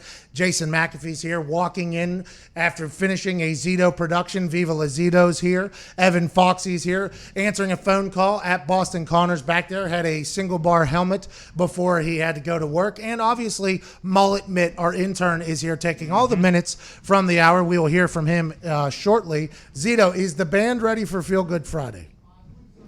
No, boy. I believe so. Tim is actually going over there giving the thumbs up because we actually haven't heard on this side yet, but on that side, it sounds pretty good. Okay. Well, ladies and gentlemen, for Feel Good Friday, May 15th, the AFL is coming back June 11th. Golf has a matchup this weekend. The NBA, it seems like, is coming back. The MLB is going to make things happen with scab players, whatever, going to make things happen. The NFL is fording the river at this point. Go on, Dix. Bundesliga this weekend. Bundesliga is back this weekend. We have done 2 months of Jack UFC. There's going to be people fighting each other. We have done 2 months of Jack Squat. And now, to celebrate potentially being on the other side of this whole thing, we have no idea what's going to happen tomorrow, but let's enjoy right now. Clayton Anderson with a song titled... Who knows? Struggle Bus. Let's go, Clayton. Here we go. Here you go, Clayton. This is our new song called Struggle Bus. No, hey, I didn't file that claim. Yeah, you so did. Yeah, you did. Iconic thing. I feel bad for all the people. I feel bad for all Turn those down people a out little there. bit. They were crying, saying, "Oh man, did you and Pat break up?" I was like, "No, me and Pat love each other. Let's go, boys." Well, we didn't there for a little bit. I'll let you know. No, tell him to stop. Tell him to stop. Tell him to stop. We had that. Here we go. No, Clayton. This is like Live at 9 all over No, again. Clayton. This one. Maybe listen to the radio, just some good old Springsteen and throwback Jimmy Buffett. Make it calls through a payphone. Stop it. Stop it. Stop it. Got to get out of there. Can't do it. Clayton, we'll come back to you in 10 minutes. Can't do it. Just can't do it. It sounds like he's singing into a... Jay, can you mute that Do you think there's any chance this See, works? I think if he uses that mic for the vocals, I think it'll at least sound better. But does he have a certain mic? You know what I mean? We don't know. Right? You don't know what mic. What time is it? 11:42 in the morning right now. You don't know what mic he has to use. Does he have his own mic? You know, there's some of those people that have their own mics. Remember, old Buddy had his own mic there. Yeah, Freddie. We don't know. Yeah, because we don't know if this mic is the same mic as that mic, and if it's not, does the song sound the same? And does it matter because you can't hear a damn thing anyways?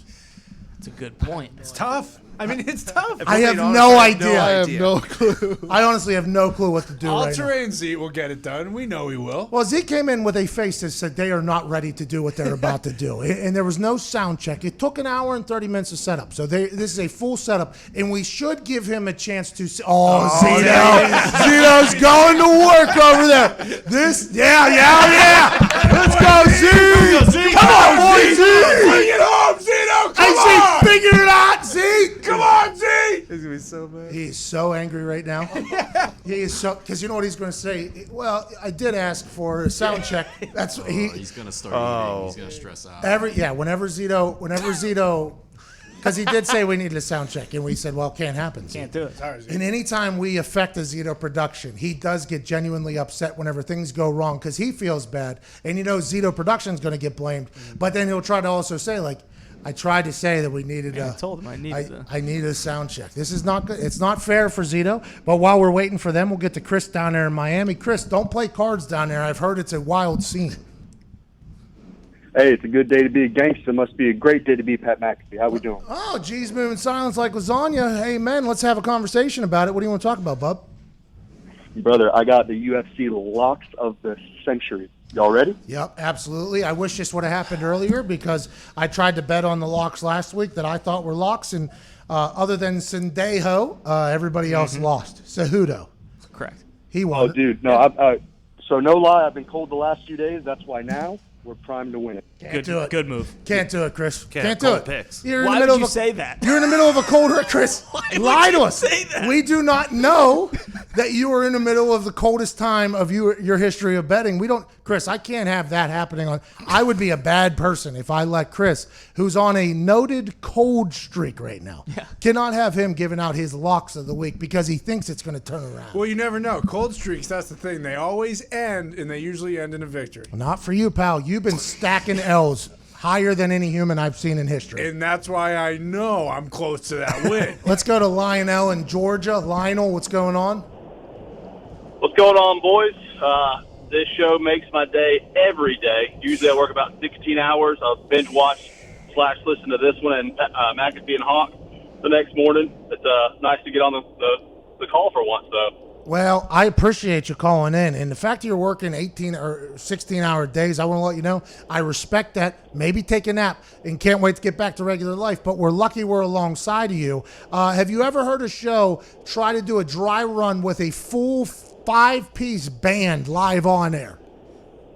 I just did, just now. It definitely sounded like he was gargling a microphone, so it was a good call to probably try to fix the Zito production there. But I've got 100% faith. Zito's the man. He always makes it work. See, Zito's getting blamed there, yeah. and Zito's not going to be happy about it. Because this morning, Zito had wires wrapped up around his hand when I walked in here. He was unplugging things. He was plugging other things. When our office gets a Zito production going, there's more wires going from one place to another. Because in Zito's brain, he's like, well, if this is connected to this, and this is connected to this, then all of a sudden this is connected to this, and we got to do this. And it always works. Always.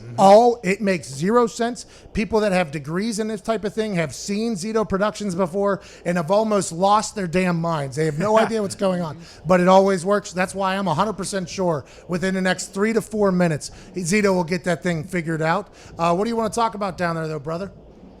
I got a bunch of things, but I'll just make it 1 or 2 real quick if you don't mind. Make it 10. The Nice. golf match coming up, obviously you've got the absolute studs and McElroy and DJ going against Fowler and Wolf. You should look up Matthew Wolf's swing. It is the most ridiculous thing in the world. The fact that he's a millionaire with that swing, incredible.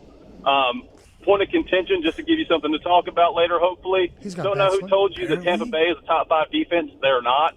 They're 29th in total defense. They're probably the worst passing defense in the NFL. with 3 elite quarterbacks coming in, I think it'd be much more interesting NFC South than you think it's going to be. Okay, I respect that line. At the beginning of the year, they were atrocious. Towards the end, they really started to figure it out. Towards the end, they were number 5D at the end of the year. You know what I mean? Let that young team with a new defensive coordinator figure it out. And they did, but you're 100% right. A lot of elite quarterbacks down there in the NFC South. Whoever can't stop the pass, guess what? You're going to be out fast. Yeah. You're gone. Riding the struggle bus. See, we're currently in the middle of the struggle bus with this type of thing. How about Zito with the headphones in there, just dialing knobs on nothing? Here comes Zito back from the lab. Here you go, Z. Zito, how do we feel about how it's all going out there? What was that? How do we feel about how it's going out there? It's coming a little less powerful now. Because last time I think it did blow the speakers out a bit. Our speakers or theirs? No, I mean like the listeners, right? Was it coming like this? Yeah, it was just muffled. It was in too hot there that came into here, I believe. Yeah, it's going to like 3 different mixers right now. See? It's crazy. That's right. Are we going for it right now? We can, or we could do like a break and a sound check. I don't know. I don't think we have any do not breaks have any left. breaks left. We have any breaks left because Tim's we're next to the TV. So if you want to say go live, you could go live. Ladies and gentlemen, a Zito production, a Clayton Anderson band exclusive. Struggle Bus, the song of the summer. Please, God. Please, God. Oh. Okay. Okay. That was good. Come on. Even listen to the radio. It's not Just some bad. good old spring Yeah. singing, throwback Jimmy Buffett. Zito. Making calls from the payphone. Was every text I send to you makes me wish it wasn't. Try to bring the old school to the new school. Like it old fashioned, I wish you did too. You know it really sucks when I can't keep up and I feel so Now we're about to learn a lot. I keep begging for lies and life's so easy. Tired and getting passed by, this just ain't easy. Nah. We've been on a struggle bus since it picked us up. Now to see how this goes down. Maybe let's ride it out. Know if we go south, we can end up having some fun. A little muffled, but hey, As good as it's going to get. we did it. Look at Connor. What an idiot. The backseat of the struggle bus. Don't know what it's like to wake up without a headache, shaking my head while I do this again. Feel I'm always losing your trust, saying sorry too much, gotta save a few for next weekend. I can't even help from going insane. Keep on doing the same things and I don't change. You know it really sucks when I can't give up and I feel so out of touch. We've been on the struggle bus since it picked us up. Let's see how this thing goes. End up having some fun. Hey.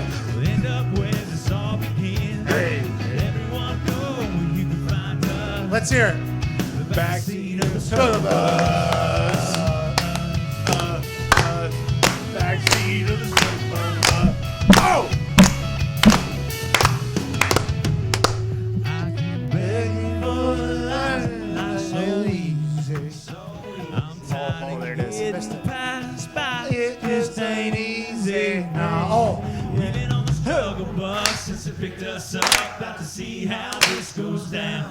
Maybe let's ride it out. When we go south, we can end up having some fun. So invite your friends, we'll all get in. We'll end up where this all begins. Let everyone know where you can find us. Where? The backseat of the struggle bus. Backseat of the struggle bus. Seat of the struggle bus. Nailed it! Attaboy! Thank you, Clayton. Zito. A lot of people in there saying, great performance by Clayton Anderson. Elite performance by Zito making that happen. You know, it was all team effort. We were all out there. We were all putting our next little line there. That is not true because literally nobody else did any of that setup this morning. I've been working on my post-game interviews. Good. They're good. Zito, where do you think you could have got better out there if you had to today? Yeah, the team was doing good. The water was not coming in fast enough. Okay. But all that matters is we came out as a team. Yeah, you're damn right. Big team, little me, little I. There's no I in team, the whole thing. Zito, incredible work. Clayton Anderson, that song's a banger. Clayton Anderson, Struggle Bus, if you want to hear it without the little bit of a muffled microphone. Emmett, I think we have about a minute and a half here for your minutes on radio. What were some things that we talked about for the last 2 hours? Because every time we walk out of here, we forget everything. On this Feel Good Friday, we talked about DeAndre Baker and Quentin Dunbar's holdup of a card game. We talked about how gambling is a competitive thing. There's a difference between being a good card player and getting good cards. Bingo. We talked about Boo-Ray, which I've never heard of. It can last for hours. Yep. It's Gilbert Arenas' favorite game and can require some deep pockets. Yeah. If you don't pay, you could lose your fake watch. It's a quote, direct quote from Pat McAfee. True, that's true. That was right. If you're going to gamble, do it responsibly. Bingo. We talked about the single bar face mask and how it's a lost gem of the NFL. Bingo. We had Brandon Beane on. Is it Beanie or Bean? Oh, no. My God. It's spelled Beanie. Beanie? Oh, Beanie! You know what I think happens? I think Emmett, he takes notes, and he's like, you know what? This is where I'm going to mess it up. I'm done right here. I'm going to sit back and enjoy the show. Sounds like it. Is this Mullet Mitt? Is this new Mullet Mitt right here? Mullet Mitt's a lazy son of a bitch. Hey, great performance. Great performance by Mullet Mitt there. Attaboy, Mullet Mitt. Not a bad Friday, May 15th. Big thanks to Brandon Beane. Come on. By the way, your dad might get hired by that man at some point. Maybe have a little bit of respect and don't try to ruin your dad's business. Okay? I didn't want to mess up his name. It's spelled B-E-A-N-E. So is Huey Jackson? Should be. That's a good point. Should be. Should be. Shout out to Hugh Jackson as well. All the guests this week and everybody that watched and listened, we can't thank you enough. If you stick around after this radio break on YouTube, we will be making requests for Clayton Anderson to sing while we probably enjoy some vitamins and really enjoy this next hour and a half until McAfee and Hawk starts. You're the greatest on earth. This has been another week down. Let's see the light at the end of the tunnel. Let's go get that son of a bitch. This has been the Pat McAfee Show, Friday, May 15th.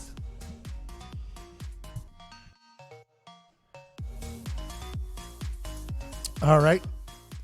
Clayton, can you hear us out there? Hey, incredible performance. Incredible. Zito, there's probably some things we can still make a little bit better, right? The microphone's still a little bit muffled, so I don't know. How'd you fix that the last time, by the way? Basically their feed was coming a little hot, and then our feed was lowering it, so it ends up being like unmatching it, so we kind of met at the middle. You see, Zito is that Zach Galifianakis gif. Yes. Oh, yeah. Where he's got the numbers going on. The guy, what? Can he read an ad read? Nope.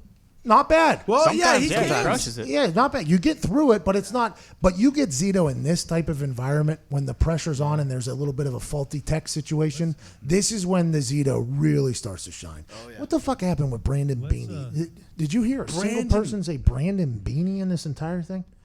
When I was reading it, I just got messed up with the name. Sure. Yeah, you had 3 finals this week. You said Bean first, and then you said maybe Beanie. Yeah, you question yourself. Yeah, hey, number one thing you need to learn from here is the only thing that matters in life: confidence. Yep. Yeah, if you say it with enough confidence, they will believe you. We wouldn't even known. You slip in Brandon Beanie there, we think you're making a joke, and you just go to the next one. But instead, you said, "Wait a minute, everybody, please look at this potential mistake I made. That is not something you can do, and that's something they won't teach you in that classroom, by the way, where you're writing these essays. But right here, that's our job to tell you about. If you think you're potentially wrong, just hammer that son of a bitch home. You could have called him the Bean. I made a whole career over it. Diggs literally is doing that still to this day, and he's living prosperously at the moment. Sure. Just lie and just keep it moving. The mullet looks incredible. It does. It does. I mean, I really thought that was going to power him to the end. A1. Did you do a Mel Kiper hair today, or is this just kind of... No, my hair just looks like shit. I just said, fuck it, whatever. I'm tired of doing stuff with it. You know, it's a bunch of knots in it. I like it. Looks good. Yeah, I like it a lot. It looks really I love good. that, Connor. You look like the Sticky Finger Bandits guy. Yes. Oh, Marv. With the Daniel mix. Stern. That's a huge compliment. That's the guy that that's the guy that wanted to put in. Hot ice. That's a huge compliment. You heat up Yeah, the ice cubes. Yeah, absolutely. Mm-hmm. What were you gonna say, Dick? I love that Connor has he has the option to have his hair look good, but he never chooses to do it, and I respect that about him. Who, Connor? Yeah. No, Connor's way past it looking good. You remember when he started when he shaving? pulls it up, it looks great. Well, yeah, and if he said he ordered bandanas. I did. I swear I did. Zito, how we doing on I Zito? think we're good. He could hear you. Jay just has to bring him up whenever you're ready to talk to him. Clayton, can you hear me? Yeah. Yeah, I get you a little bit. Clayton, you can't walk out of the camera there, Clayton. That's the only way you can hear the TV. Somebody can turn up that TV though, right? Oh yeah, it's following me. There we go. There you go. Yeah. Okay. Here we go. Let's not show too much of the office. Watch the bongs back there. Clayton, incredible performance, and you had to deal with a little bit of adversity there. How are you feeling about potentially playing a couple more songs over there? I'd love to. Let's let it rip. Okay. What are you going to play next? We should probably play In the Dark. Yeah, you probably should. I think so. Yeah. I think so. Struggle Bus is going to be the song of this summer. The song of like 2 or 3 summers ago, In the Dark, absolute heater. I think that is the song you should play. Yeah, we got to play that one, and maybe I don't know. Honestly, I'm nervous too about like these claims. I don't know how cover songs work, so we could do a cover song, but we should. Well, you tried to take down our business the other day. You know more about how these things work than anybody else in here. What's that? You know more. Forget it.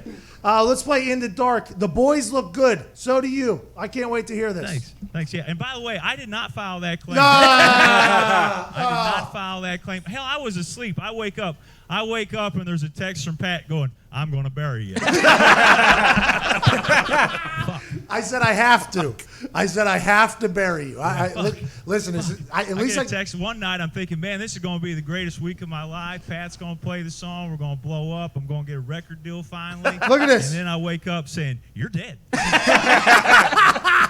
You're dead. By the way, and also all the, you know how many DMs I got yesterday from heartbroken dudes out there? I didn't know dudes had, but they were like crying. They're like, "Did you and Pat break up?" Yeah. Well, you tried to kill our business too. I mean, let's not get I crazy. didn't kill your oh business. yeah, he did, didn't he? Didn't he? He tried to kill our business. You did try to kill the business. You tried to kill the business. I felt like it was Donald Trump in there just spewing out stuff the other day. Oh yeah. Okay, that's the case. That's definitely. Hey Clayton, go ahead and bang this thing home. In the Dark. Can't wait to hear it. Yeah. Let's do that one. Yep. Just say when. Now. Yep. All right, let's do it.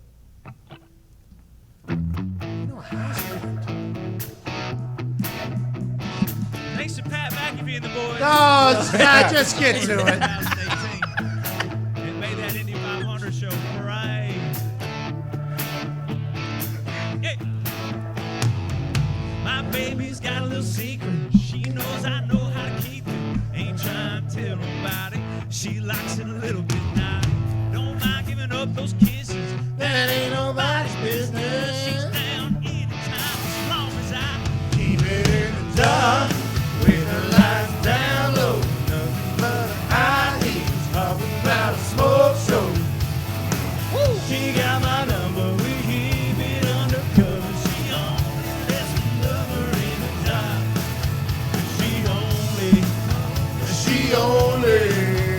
She only lets me love her in the dark. Now she only lets me love her in the dark. It might sound scandalous, but that's how I handle it. Woo! Is he crushing that guitar back here? Get back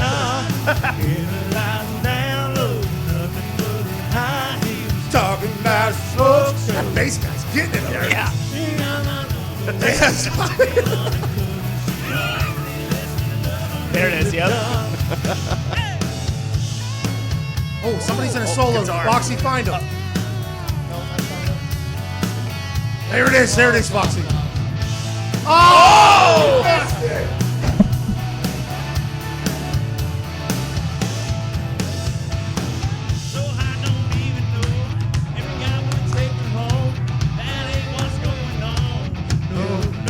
No.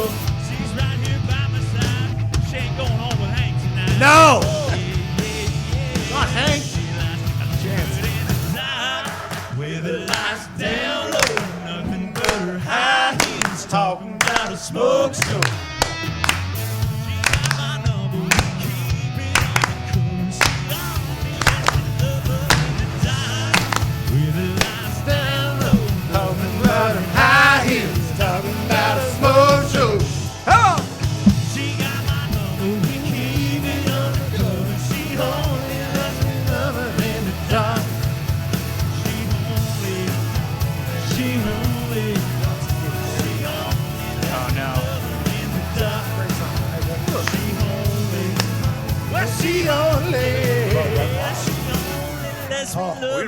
Have to.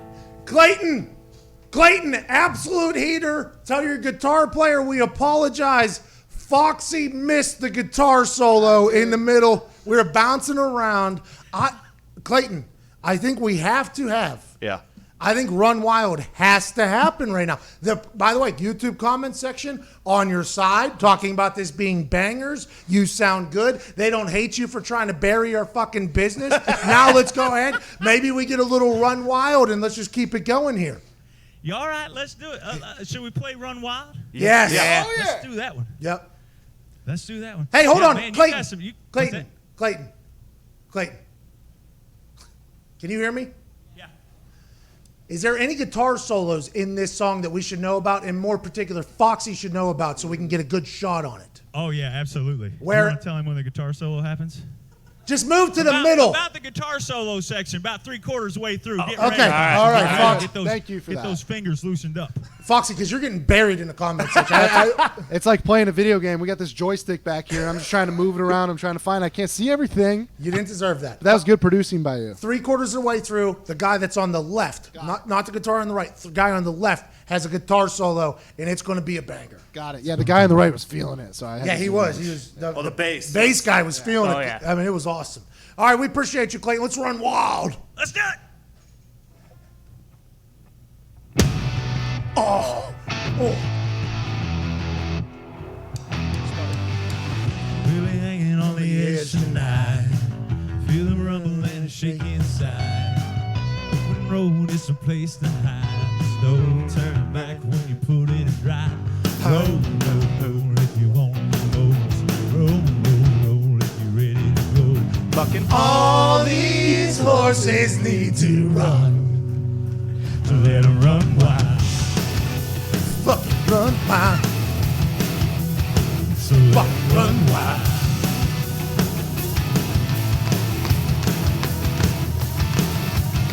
We're just some rebels here without a cause.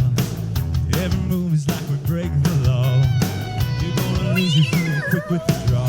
No on the left, don't finish strong. Try, kiss me if you can. You want it, man. And all these horses need to run. Woo! Hey, that's probably coming up pretty soon. So it'll run wild. Oh! Oh! Oh! So it'll run wild. Yes! Hey! Oh! Try, catch me if you can. You want it, man. Fuck. Try, catch me if you can. Oh, it's coming, Foxy. All these horses need to run. Oh! Here comes Foxy. You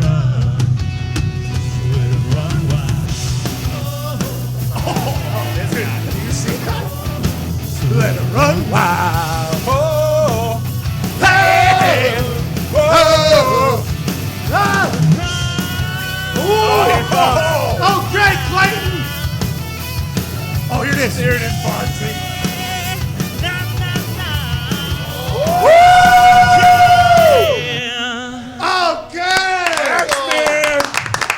I'd say more like 9/10 of the way through the song. That was incredible, Clayton. Thanks for having us, Pat. No problem. I'm glad. I'm gonna go file unemployment because my business is still unburied. No. I think we're all the way back. I felt bad. I Obviously. love you. I do want to say something though. It is crazy. It's like this YouTube thing's so wild, but I actually spent a lot of time and I got it all figured out yesterday. But it sucks for little guys like me because like I need shout outs so bad. You know, it was such That's what I'm a saying. nice gesture for you to want to even play my song and. For that crap to happen, it's like I have no control. It really sucks, but hey, listen. We're gonna get through it. This is what we did, right? Buried, come back. electric performance. Now people who may have not known about Clayton Anderson, who's on all streaming platforms. The song that's currently out, Struggle Bus. The last one you heard was Run Wild. And then In the Dark, there was a song of the summer a couple of years ago in Indianapolis. Plenty of bongs, both beer and vitamins were hit to that song. Clayton Anderson's been at it for a long time, and we can't thank him enough. Nice flow by you and the boys, by the way. The hair is flowing right now. Need to get in the old barber shop. But Pat, I love you. Love the boys. Thanks for having us. Big fans as always. These guys want autographs out here when you get a chance. You got it. Social distance. Ladies and gentlemen, Clayton Anderson. Thank you all so much for watching this week. From all of us to all of you, you're the best. McAfee and Hawk starts in 53 minutes. I'm sure it's going to be an electric performance. Cheers.